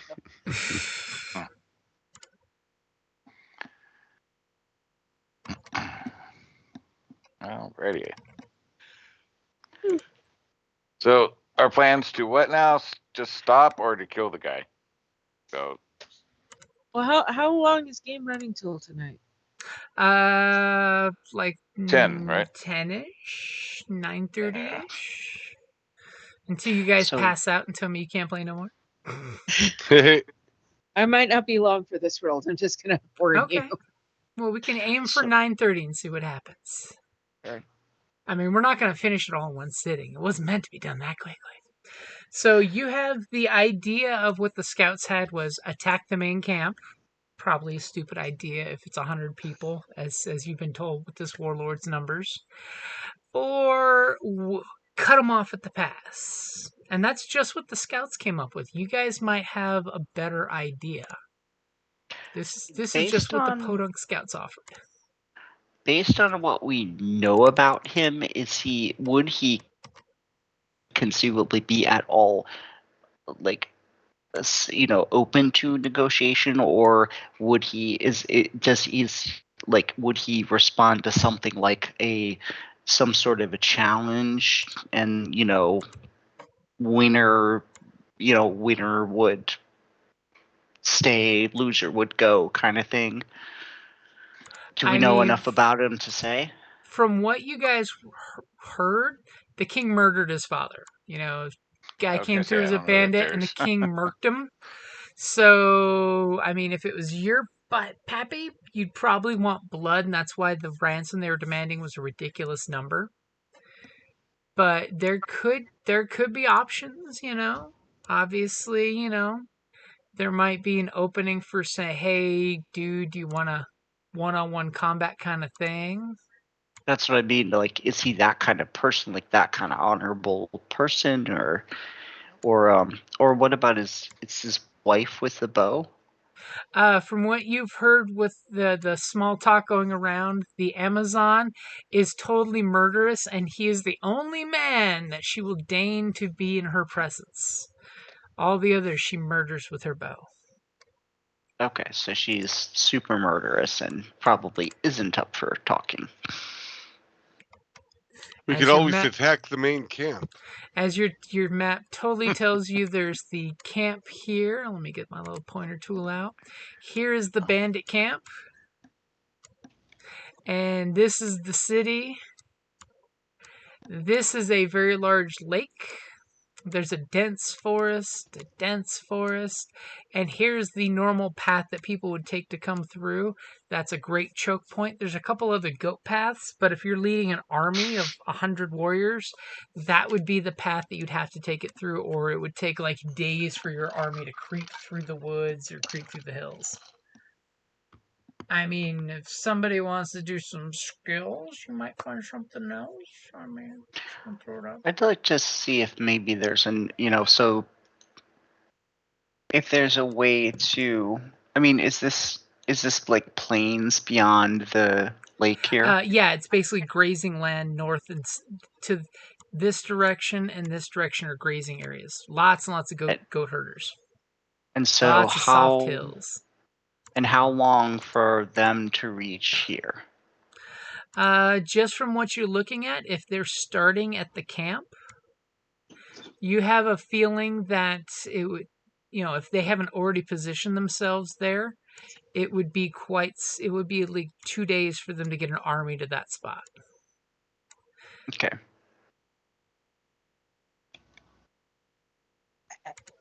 And just to let you know, this little brown line here, this is cliffs. With water. Over the sea. Oh, okay, cool. I mean, you could totally take your boat and go around, if you wanted to think super outside the box like that. But that's if you want to get your boat involved. Let's, Do we? We bring rock candy. Eat this rock candy full of our boat that we were told not to lick. His band of marauders, like what's their story? Are they just held Basically, tied to him because he promised them plunder, or is there more to it than that? from what it sounded like, from what you got, they're the bandits and descendants of the original warlord. At least that's what they've heard. It's not like anyone talked to these bandits. They just popped up and showed their numbers and said, I will be back in 8 days. Bring me my silver coins or I eat you all. No. Is there a such thing as like calling for a parlay or something? I'm just Yeah, you are in civilized cultures. I mean, you can attempt to parlay. I mean, you could This totally pass try. Is this pass like a major trade route or just a? It is the major trade route. You can get Okay. like 3 wagons wide through there at once. But during the rainy season, it's kind of unreliable. Unfortunately, it's not the rainy season because you don't go to war during the rainy season. Right. So Yoda, it's doing no. something that. So it's doing something that would like seal the pass off or whatnot would not be good. Yeah. I mean, they can still 'Cause do it's- business by ocean. it's forest on both sides, right? Yeah. Of But the not. lake. Well, How no, long of would the it pass. take our boat to go across the lake? Jezebel, can you hear?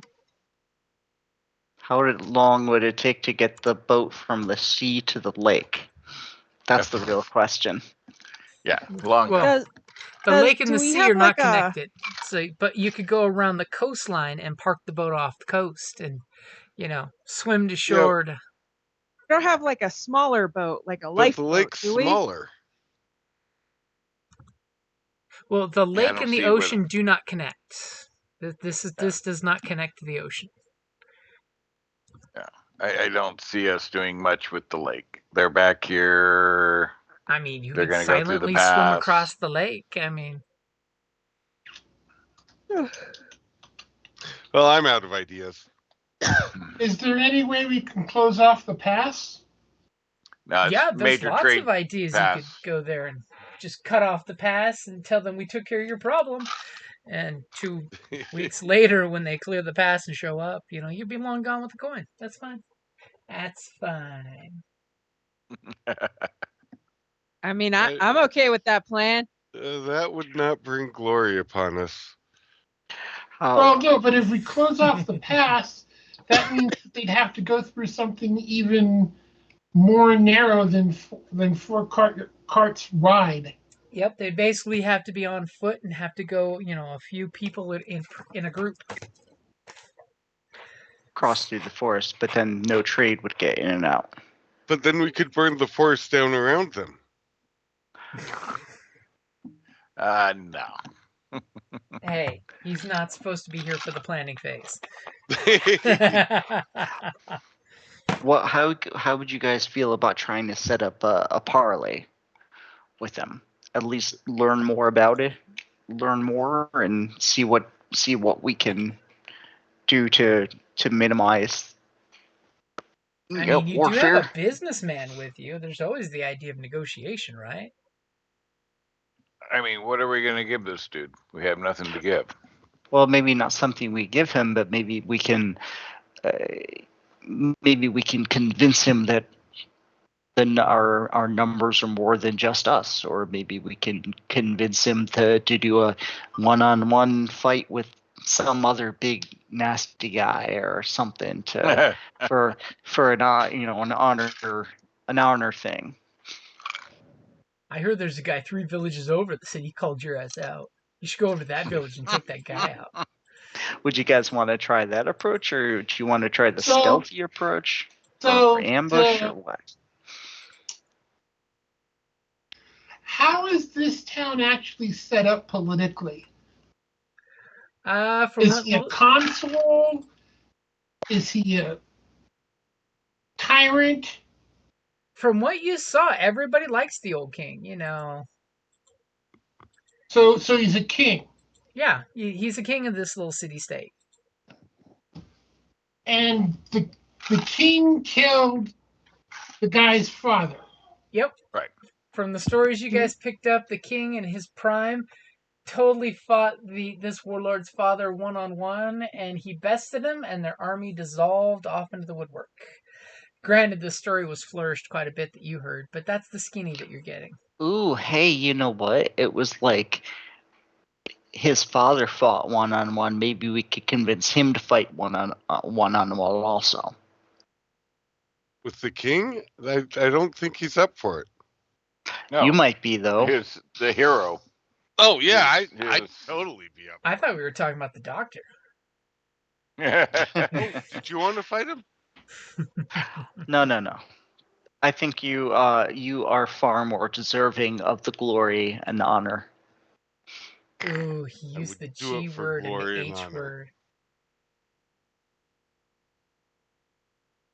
I'm in. Let's go. Okay, so you're We gonna can try wait it. for him at the pass, or you're gonna head to their camp? Let's I mean, you guys could totally go straight through the forest rather than the ravine, because you're just on foot. Or do you want to ask for horses? You could totally ask for horses. I mean, what the heck? sure. I do Look look good on a important. horse. You guys are standing around this map, and immediately you're like, "Bring us 7 Can we have- horses!" We also need an official flag of this village or city, You need a banner? They'll bring out a banner. and whatever is used for truce around here. Can you make it a Bruce banner? That could be our secret weapon. They come I out thought with that was a you. A Silver- party flag. They bring you the polis's colors with a laurel leaf and a Greek and a olive tree branch, and say, "Here's 7 horses and the banner and the 2 branches. If you come and wave these, traditionally they should probably accept a truce to talk at least before the violence." But Okay. are you sure you want to talk to them? Aren't you gonna ambush them in the night? We We're want to keep. heroes. Where's the glory in ambushing? As We the will lieu- deal with the problem. As the lieutenant That's all that you brings need you to the know. horses is just like, okay, it's your plan. We trust in you. We trust in you. And besides, if you fail, the gold is still here. I mean, the silver is still here. That's the spirit. All right. May the So gods why don't we? bless your path, heroes. We will tell stories of your gallantry, and our children will sing songs of your heroicness. In the event that they need to defend their city state here, what kind of troops can they muster? Approximately. They've got a fairly decent-sized militia of about 100 people. You saw more or less. Okay. So even numbers, just not hard They have marauders. walls. They have great walls. That's the one thing going for them is they got great walls. So that Okay. means if it's 100 versus 100 on walls, they should be able to win. Except when the bandits burn their fields and they're trapped behind their walls and they starve next winter. They don't have stores.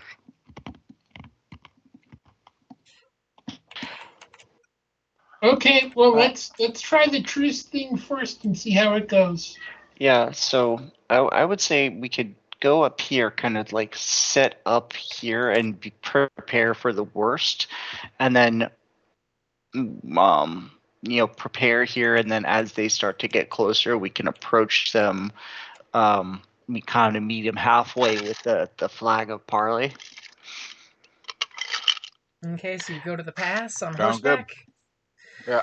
Okay, you guys are riding on horseback. I'm sure the best navigator in the group is the one you give the map to, who's going to totally give me an average survival roll for not getting lost.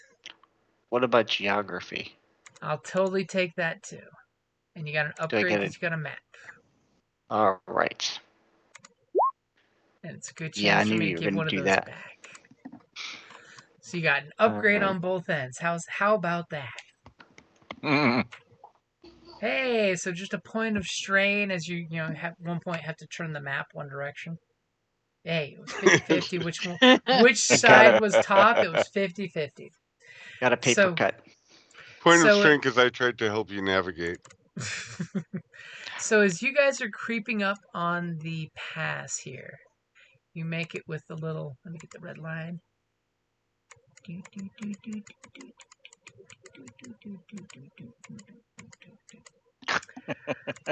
Somebody who's got good vigilance, give me a vigilance or perception check.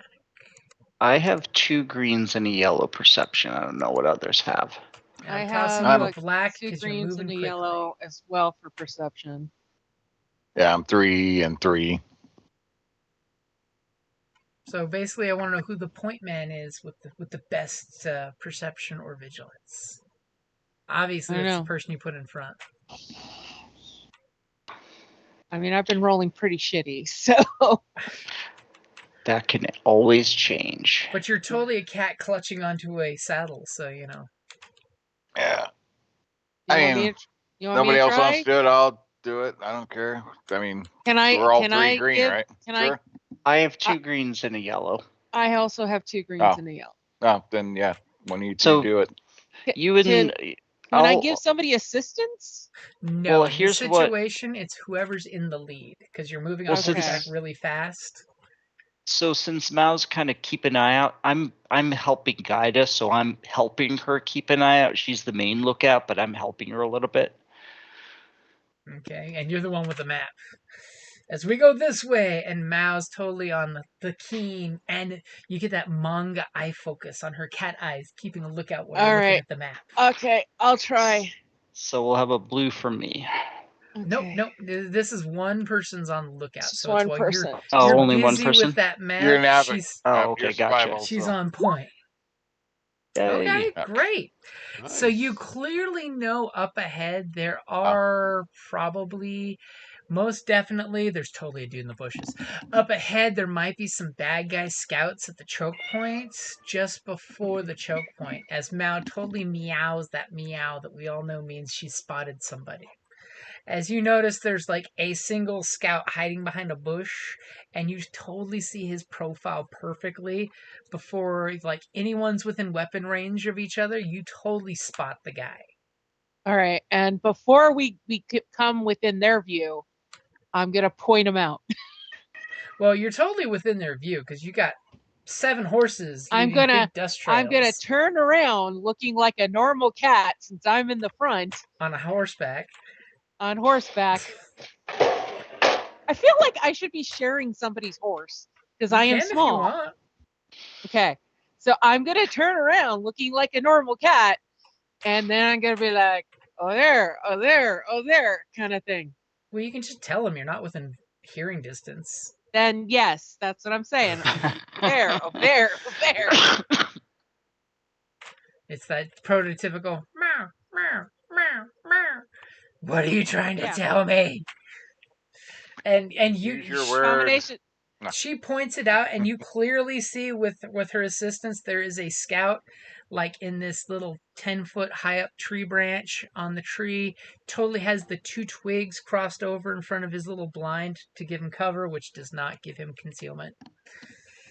He did not know the rule book of difference between cover and concealment because he failed at both. Her keen cat eyes saw through. I mean, look at that. She beat his stealth roll. My special eyes. Just the one dude? Just the one dude. But you're sure that the scout's got a horn or a signaling method to basically warn in advance. You're pretty sure your We're here to presence up... negotiate, so This might be a good time. hail the guard. Yeah, we could totally like let them know that we want to parlay and not try to let it turn into something they get out of hand too fast. Okay. So who's our main negotiator here, by the way? Me, Is that our jovial ship captain? I think he's the negotiator, yeah. All right. Here's my bottle of negotiation. Drink deeply.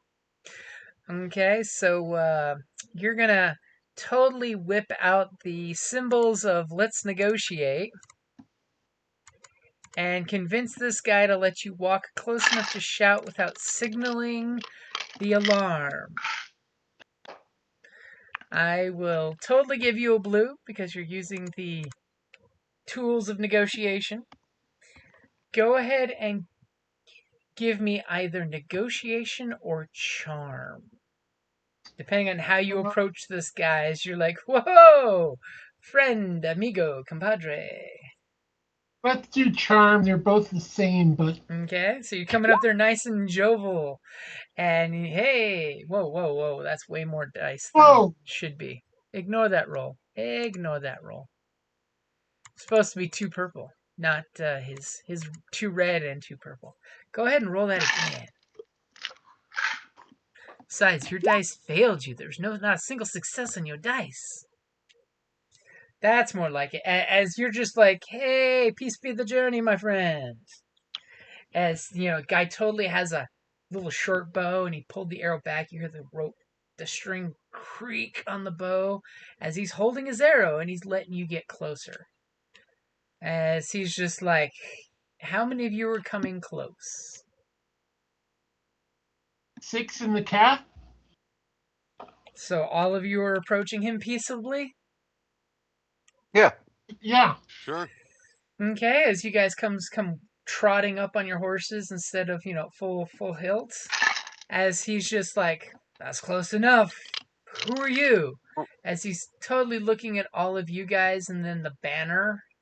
And he's just like, you don't look like you're from the polis. Very astute. Are you bringing the coin for the warlord? We are here to talk to the warlord. And he kind of squints and gives you this kind of hesitant, like, are you sure? He's not really the talking kind.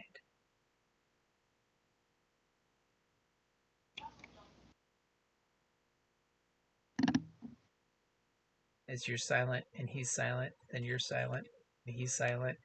Yes, for sure. Some dust blows in the background. I will let you go talk to the warlord if you leave your weapons here and go with peace in your hearts to talk to the warlord. I am under orders to not allow any soldiers pass, and some of you look almost soldier-like with that banner. That's not standard treaty, is it? No, because they would also be if that were the case, they'd also approach with no weapons. Right. And remember, these are bandits. They're not a standing army of any city-state. They're bandits. True. It's more just to see if they will possibly respect it. As he looks and squints at your responses. Why don't we meet halfway with neither of us having weapons? It's like, do we look like warriors? We're a bunch of we're an envoy. Well, the whole time his arrow is pointed at only one of you guys in particular, the big wall of beef. You're afraid of one guy. Smile and wink. You're afraid of the one guy with a stick? Really? So, sounds I do have like a you're pretty good attempting a deception? Or are you mocking? Sure. No, we're attempting a negotiation. Both of us will meet halfway with no weapons. And the scout is asking, where is the halfway point that you want my warlord to meet? I would suggest that you escort us to the other side of the forest, halfway between the pass and the camp. We won't. We're not gonna. You'll keep your weapons. We'll keep ours. We'll all travel together to this point through beyond the pass. And he kind of looks like he might do it if somebody gives me some kind of social check. Because the negotiation got him to talk to you guys instead of blowing his horn. If Well, somebody... Charm got the talk started. Uh-huh. So now we can negotiate. Okay. It's ready And when you're was ready. my helping at all? If it'll give you a blue, yes. Okay, tell me when. Go for it. Oh, the poor bastard, so easily manipulated. As he basically totally jumps down out of the tree branch he was in, and you guys totally see that there's a goat horn hanging on a strap there. Obviously, it's a signal horn. If you were to blow it, if somebody was to approach, and he basically walks with you guys. You have this little tense moment where he's got his bow and he's keeping distance from you guys in case he has to shoot one of your horses. We all know how falling off a horse sucks. Does anyone have Let's Ride? And he kind of escorts you to over here and tells you to tie up your horses. You're currently being watched, so don't try anything suspicious. Did we have tokens? Well, you are being watched also, so don't you try anything suspicious. We all have eyes, my friend. Now, if you will go to, there are, let's see, so there's 5 of us, or 4 of us rather. There's 7 of you, 5 of including us. the cat. Oh, I thought that the other dudes were going back to the boat. Oh, they wanted to, but you didn't tell them to go back to the boat.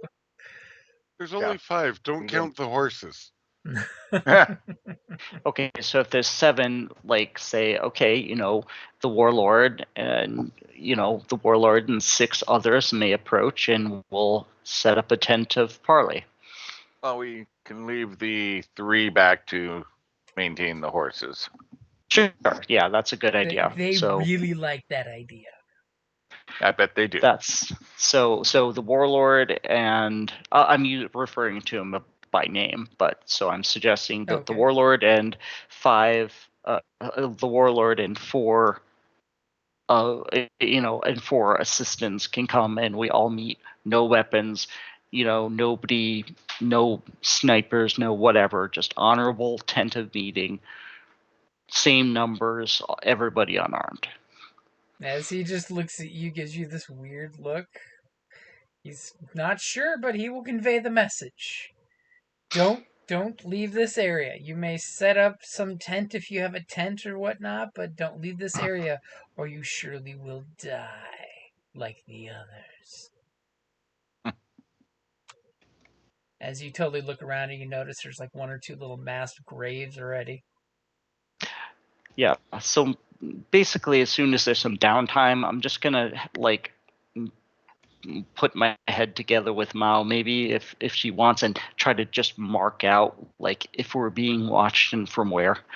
Okay, and he goes trotting off, running archer style. It's a classic Conan where you see, Subutai running for hours. As he goes running off into the hills, as I'm sure some of you may have that moment where you look and go, trap, trap, trap, trap.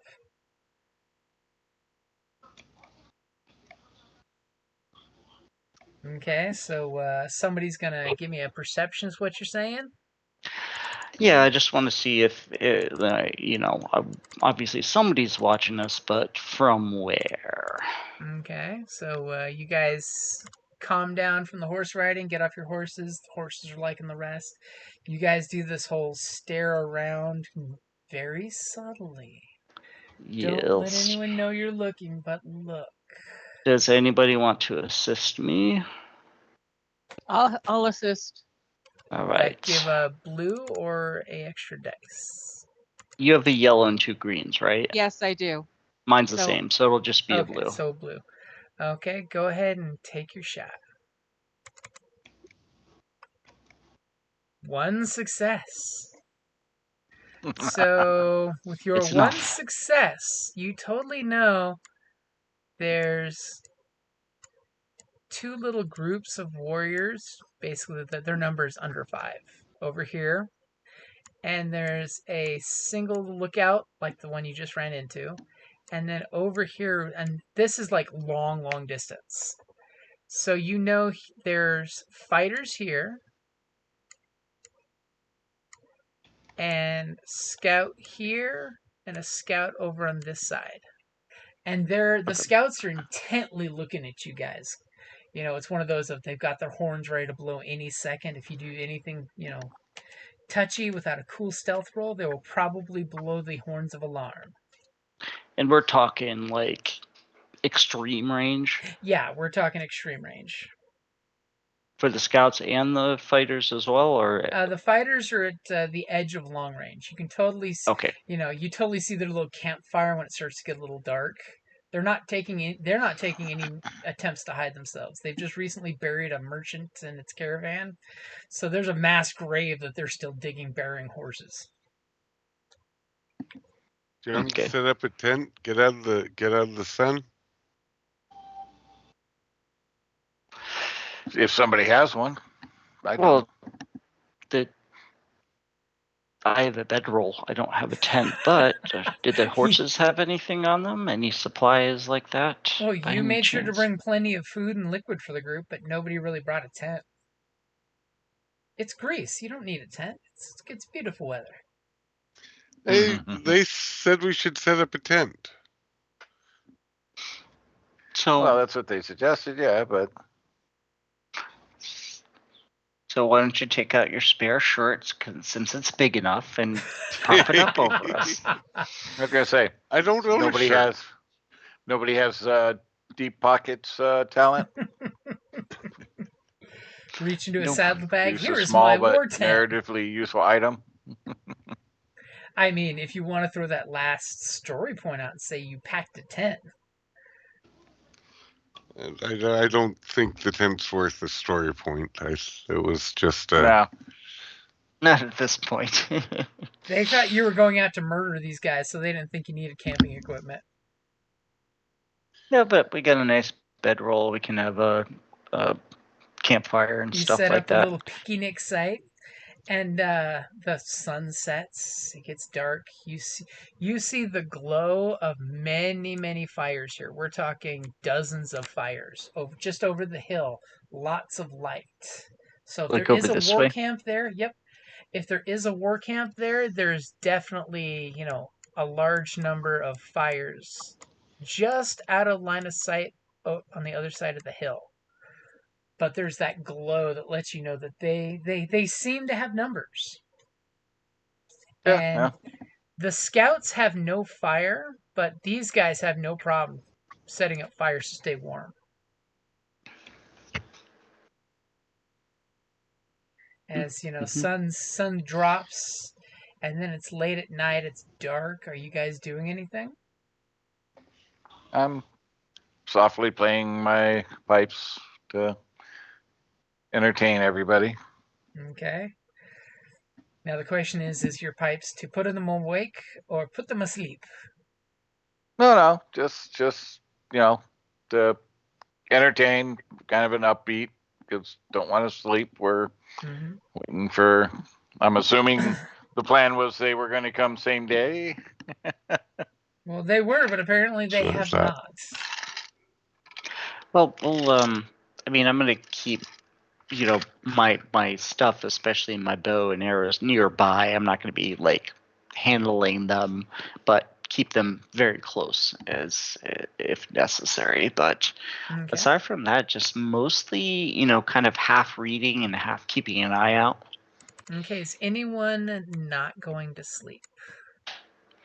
We should set up a watch. Somebody We should should watch. set up watches. Yeah, I mean, if it gets to a point, obviously they're not coming in as late, then yeah, we'll rest and set up watch. Okay, so who's on watch? First watch, and who's sleeping during that time? I'll do first watch. That's fine. As you totally trust Mao on watch, and next thing you're hearing is the. Yeah, we're trusting the cat to stay awake. Great. I'm a cat. I'm 98% That's why you get it. That's alert, why you get it done first. Asleep. That's why I'm doing it No, now. because you'll be up at 2:00 in the morning, running around crazy. Zoomies. My watch is at 3 a.m. You guys aren't sleeping, That's are you? Like, get it out of the way now, so at least you know it's being done. Okay. So do me a favor and go ahead and roll your vigilance while you're on watch.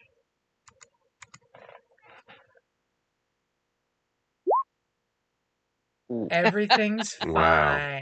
You're on watch. Everything is fine. And Nothing who's to see taking there. second watch while Mao goes to sleep? I'll take Question. second watch. Oh, Is it perception, vigilance, or either? Vigilance. Vigilance, okay. This is I'll going to be take- totally the whole staying awake on watch thing. Gotcha. And go ahead and second watch. Give me your roll. Wow. That pitch black darkness is really getting you. Okay, and who's on third watch? I'll take third. Oh, Go ahead. You can both take it. I mean, and Whichever. assist each other. Whichever. Same roll. Oh boy. So nothing seemed to have really happened during the night, except that on Itheron's watch, he totally fell asleep. At one point of threat, he was nodding off. He needed to build protein. I mean, I do. It's not that I need my beauty sleep, but I'm so beautiful I can't help it. Half of his glistening bronzeness is solar powered. Exactly. When the sun sets, the solar power goes away. So you guys, last watch makes the drinks, gets the breakfast going, throws some water and some grain together so everybody gets a little bit of porridge. As you guys totally are doing your morning thing, getting ready, you hear the whinny of a couple horses that your horses react to. And you guys totally do this whole look across. And not quite at the edge of long range, but just inside of long range, you see a female, obviously wearing some leather-studded armor type of deal, with two other warriors that look definitely female, but they're wearing full cloaks, almost like forest green stained leather, so they camouflage. And they all have arrows notched in their bows, but not drawn back. As they're all three looking and staring daggers at you guys. How rude. Oh, woman, this will be easy. As you realize you say that and the wind carries your voice, and one of the smaller ones points at that one, and you hear her say, "I want to kill that one first."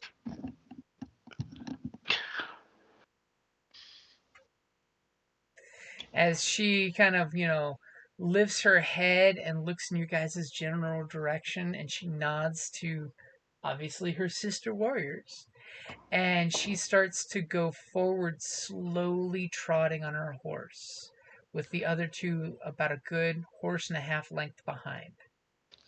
As she's slowly walking towards you guys. See, I think she wants me. Do you say that out loud, or is that what your character is thinking? I mean, if you're saying it, I'm assuming you're saying it out loud. Yes, I am saying it out loud. He is a big damn dumb Herculean hero. Yes, I mean, it every out loud. woman wants me. The queen watched me with her girlfriends. I, who have still kind of playing a cat, am going to swipe his leg. Ow. Oh, nice. Thank you, Mal. Is this a playful swipe, or are you trying to do damage? Well, it's not playful, but I am not trying to do damage. It's more as like, shut up, you fucker. And as she's coming closer, is anyone going to do anything? I'm going to look I've done cute. enough. Well, I'm going to open up my hand and say greetings. And while he's doing that, I'll stand next to him and conspicuously display the olive branch and, parlay token. Totally do the Egyptian, this is my rod and this is my staff. I come in Yeah, and I'll be peace. standing kind of like I'll be holding them, letting him do the talking, standing a half step to the side and behind. And she kind of eyeballs all of you. And I'll kick up a polite note of music. As you're just playing your Good. music. One of the chicks definitely has a positive reaction to the music. And as she looks at her sister friend and says, I think we should take that one back to camp with us. We need more music. And the other chick looks at her and says, are you sure that's the only reason you want him? I know you like the curly ones. As she stops her horse at about medium range to you guys and says, you don't seem to have the silver coins we were promised. Should my great war band, and she totally like adjusts in the saddle, pointing her hand with the bow the direction they came from, obviously where the glow was coming in. Should my war band come and bring the fires of retribution to your city-states, burning the fields and throwing torches over your pretty little wall?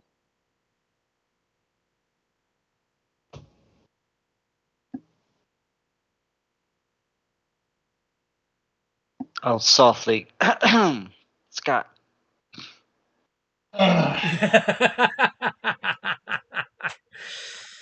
This is your job. I had thought that your leader wanted to avenge his father's death. Vengeance can come in many ways. If we line our pockets with all of your city's silver, then you'll starve just as much as if we murdered all the men of your town. The great warlord, and when she says this, she definitely puffs up. Belgor, as we are his mighty servants, will take what he wants. Today, it is just silver. If you give us the silver we asked for, we may just ride off and leave you alone until next year when he thirsts for the blood of vengeance more than he does for silver. All right, work with me I on didn't this one. realize that your mighty warlord was more interested in silver than Honor and justice. honoring his than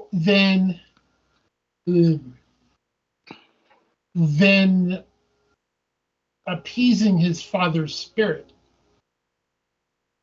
And then for a second there, she kind of cracks a smile at you and then just does this. Psh, the only honor that the great and powerful Belrog and his warriors believe is the power of bronze and stone and earth and silver. And her eyes kind of glint when she says the silver part. One of you guys give me a vigilance. Someone can assist you if you want. My As vigilance is she is garbage. definitely puffing up and being boastful that her warlord wants and does what he wants. She's the second in command. She can do what she wants. And she kind of seems to be mocking any reference to honor. David, I think you have the best vigilance. Vigilance? No, I was just 3 green. Yeah, I that's got the a best yellow vigilance. and a green. Hmm. So do you All want right. to help? Sure. I'm sure you're standing next to me tapping to the music. Sure. He's so Alright. busy playing the music, he's in his smooth jazz mode that he can see things because he's so busy playing the music, everyone's ignoring him so he can use his keen eyes while his mouth is doing Yep. other things. All right. So, Oddly enough, this is also how he gets lots of girlfriends. so I guess that's a yellow with them helping. So you need an upgrade instead of a blue? Yeah. Okay, I got one upgrade in there for you. Ready? Yep. I mean, I really want you to succeed. Wow. No, you don't. Not with 3 reds, you don't.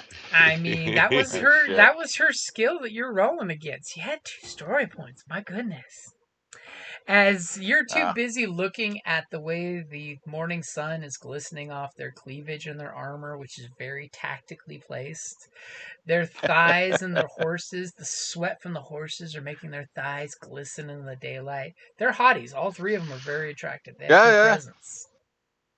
Amazonians, I'm guessing. You have a feeling of that.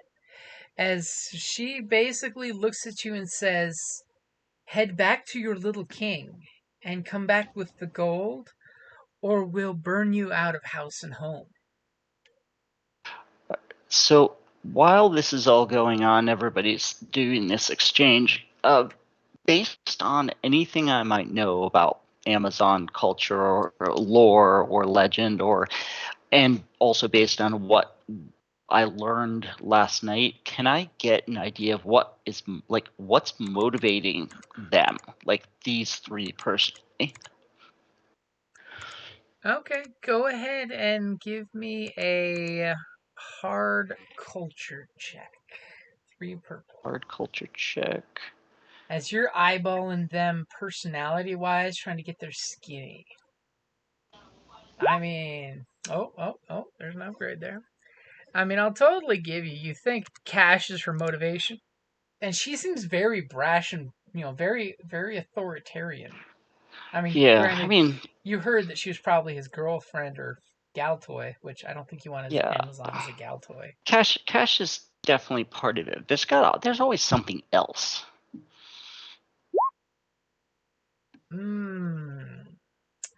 With your 3 success, you realize that her 2 friends, you definitely notice she's saying money, money, money. She's repeating the money, money, money part.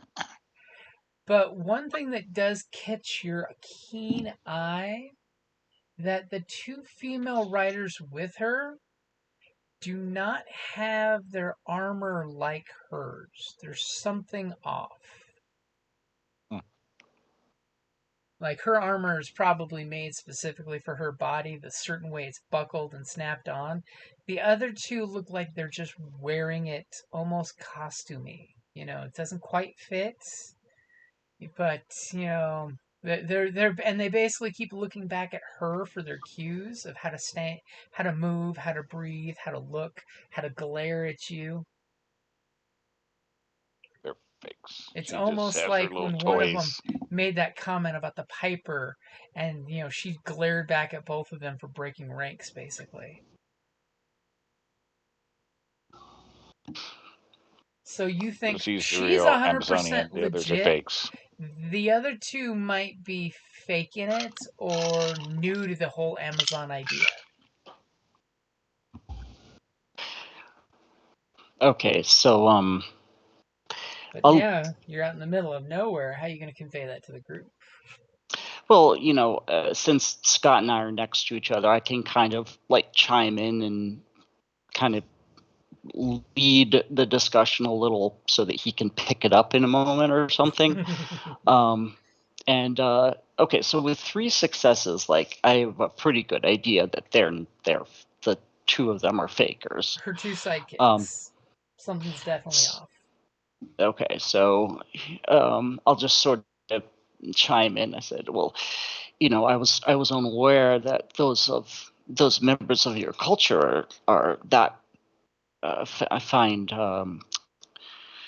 currency that appealing. I mean, what of you 2? Why are you here? I heard only of one consort. When did the 2 of you join up? And then Scott, nudge, nudge. As you totally tense, the comment was taken very not correctly by her, as you're seeing muscles start to flex.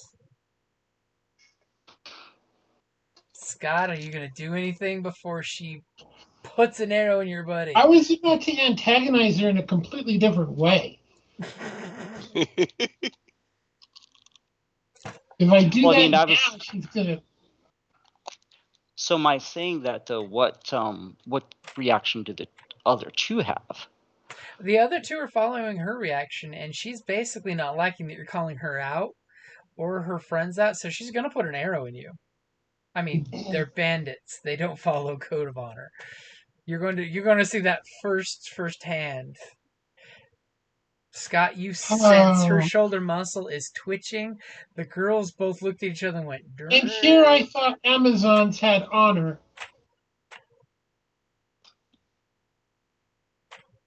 That should come back. Yeah. Oh, God. We're gonna die. I There's mean, only are 3 you of them so far. are If you you were going attempting? to, if you were going to And they're shoot only us into the girls. truce, Are you of attempting to make parlay. yourself the target? Is that what your attempt is, or? Well, I'm attempting to shame her into not shooting anybody. Okay, let's see if you can do that with your shame. That's a coercion shame. Okay, give me your coercion against your discipline. Does That's what not it- There's gonna- one that's not story gonna go point well. left. You might want to use it. Does what I said have This- any benefit to it, or Nope. What you said is going to get you shot. Is what benefit you brought to it.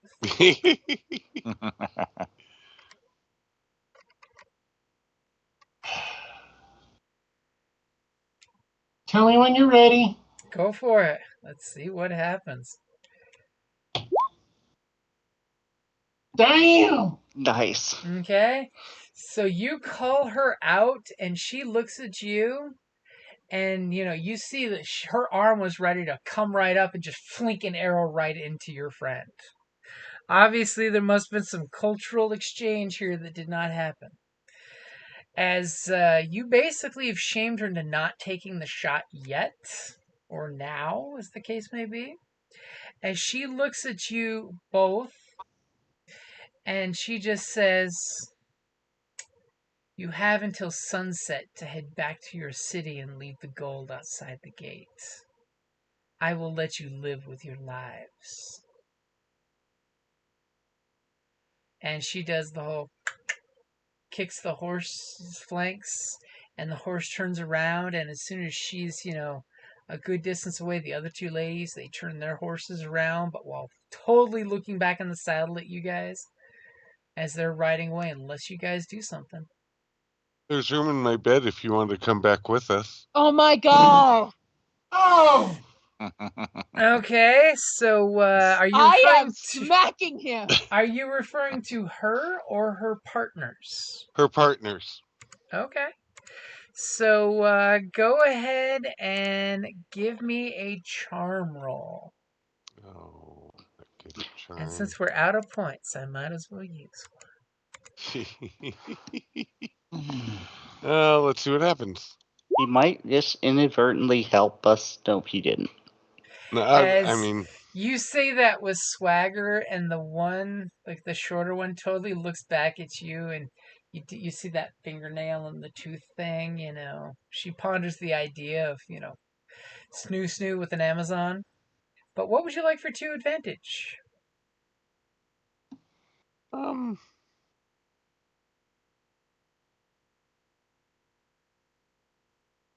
mean, clear.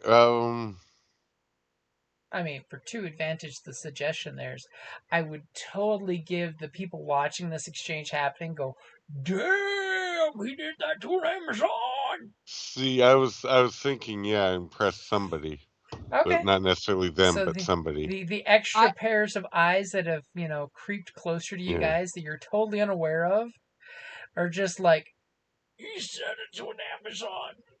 I would like to claw him in the leg. This time for damage. Go ahead and roll your melee and see if you can get him. Or is it Can I roll my claws? You can roll your claws. And you miss him. God damn it. Or you scratch him and his godly skin takes the scratch. And you basically were told you guys have until sunset to leave. Are you guys leaving? Or are you well, I will. faking that you're leaving? Well, like I would say, well, let's head back to in the direction we came back to where we originally intended to stop for the night, and as we'll kind of as we kind of start gathering up to go, I'll kind of just speak very quietly that I, tell them that my suspicions that two of them don't quite fit the mold. There's something more to that, and that they're just there for show, really. So they may not be as much a concern. They may just be posturing. And as They Evan, you might how do you not guys, even be women. Evan, how do you say her character's name? Taha? Okay, so Mao goes up to Taha and says in Egyptian, "Can we leave these idiots behind, please?"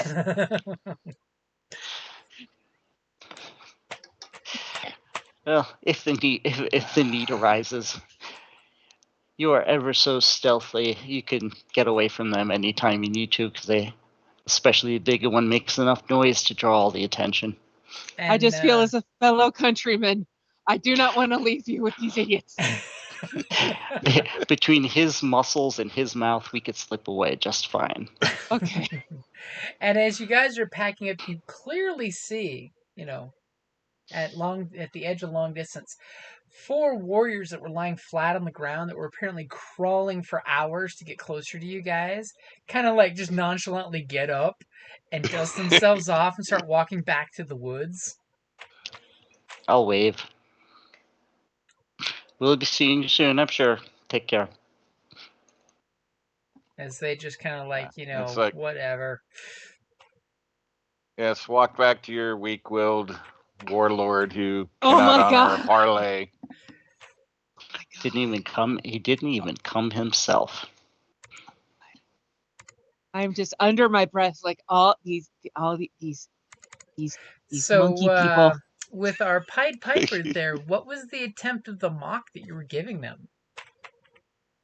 To basically put some doubt in their mind that their warlord was too weak to come in person for a earnest parlay. Okay, give me a That coercion obviously roll. he may be afraid. Or a deception. I'll go with deception. As you're mocking the boss. Yeah. Ready? Yep. Interesting. Boom. There's some dissension in the ranks. As, off in the distance in the night, you can barely hear in the breeze. Yeah, why did he send his woman? Why didn't he just come and wipe them out himself? If he sent their heads back, that would have totally been a message. So where are you guys falling back to? You guys said you were going to fall back. Where to? Well, I was suggesting that is this like a ravine, a road between two heavily wooded areas? It's like kind what exactly? Kind of a canyon. Yeah, it's kind of a ravine canyon deal. Okay, so I was kind of thinking we could, especially if we could kind of slip away from anybody who might be watching us, if we could get into the woods and then slip up down here above the choke point. Okay, so you're going to attempt to stealth. Bold. Yeah, I mean, if we're going through the woods, it might be a little bit easier to lose any pursuers. Okay. Also, So who's rolling your stealth? And I'm assuming someone's going to assist. Well, unless somebody wants to do a distraction. Yeah, I was thinking I could hang back and put on a display of manliness as a distraction. Okay, give me a roll for your manliness. Let's see if it succeeds. It's all you, man. Athletics? Yeah, if you're using athletics for your manliness. Yes. He's Look at flexing me, and oiling himself. I'm picking up the horses and putting them in the right direction. Juggling them. Wow. Apparently, Gaston was not that impressive today. They're just like, Wow. okay, big guy, good job. They don't seem to be too impressed with your manliness. I'm not impressed with my manliness today either. Those advantages can still be put toward a blue. That's Yeah, true. You I could will do pass a that. blue for the person making the stealth check. Yes, I will do Yeah, that. Mao, will you take the lead on this one? Okay, what am I? Stealth? You're Okay. It'll be making a stealth stealth. check. The last I'm gonna Okay. flip roll of that, the day. and I'll And you're assist taking with an the upgrade. with the blue, so there'll be an upgrade 2 blues. Upgrade and 2 blues it is. Okay. As you guys are totally going back to the polis. Come on, guy. You got this. Yes. Bam. As you totally take 2 strain as you guys are sneaking off into the tree line, pretending to head back, and obviously the 2 strain that you're taking there, Mao, is from the stick smacking you in the face type of deal. As you guys are like, shh, the rest of you be quiet. No, And the the strain last- is from like literal, like my brain is so upset. And then the big I'm guy's so foot steps on a tree upset. branch, and you're like, From- shh. From the hemorrhaging that my brain is doing. I will, attempt to kind of console Mao once we're out of earshot, like calm Mao down, say like, look, you did great, you got us through this, you're clearly, you can handle the monkeys, you've got this. So as you guys My are hair, all my fur is puffed up. you're I'm so settling upset. down for a cold night with no fires, I'm assuming. Yeah. Petting the kitty. As you guys, plump some grass and tree branches around you guys for cover and warmth. And I have a everybody wants to bedroll. take I think. everyone wants to take turns with the cat in the lap. Please warm me up, kitty. Soft kitty. So as you Demigod is not allowed to touch me. I'm so mad. I don't want to. I mean, you scratch. I'm just saying. Not that you felt any of it. That's true. His skin might actually be bronze. You never know. As you Right. guys settle down and take turns on watch, you see fires move and change. The camp out here seems to put out more fires tonight, closer to the ridge line, so they can be Actually, seen from wait the a city. second. Before we go through the night, Okay. Doctor, do you have something to put in their food to make them sick? I could make something. Comes from the guy who's got a boat full of toxic rocks. How? Just a quick question. Like, how you said we'd have about 2. Well, so from here we'll have 2 days before they reach the choke point. Uh-huh. Okay, so we're already ahead of them. So we have 2 days to do any preparations. Yep. Well, one day, Okay. because remember, you just spent a day camping waiting for them, and then they didn't Right. show up till the next day. Bastards Oh, made you wait. We didn't realize they were on the move No, Yeah. that time. Okay, so we have 1 day to prepare. Because they did have their fires burning all night, like they were saying. Yeah, we're not going to be able to poison the camp. I mean, But we can make other sorts of preparations. Can one of us maybe scout to see if those are actual numbers or just fires set to intimidate? Get interesting. an actual count of what their numbers really are?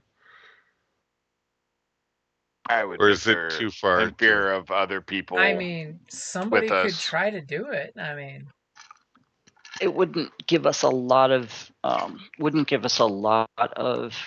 warning. I mean, conceivably it could be helpful, but I think the amount of risk versus what we would actually have to gain is probably fairly minimal. Consider that, like, whether it's 50 or 100, it doesn't change our position. No, not at all.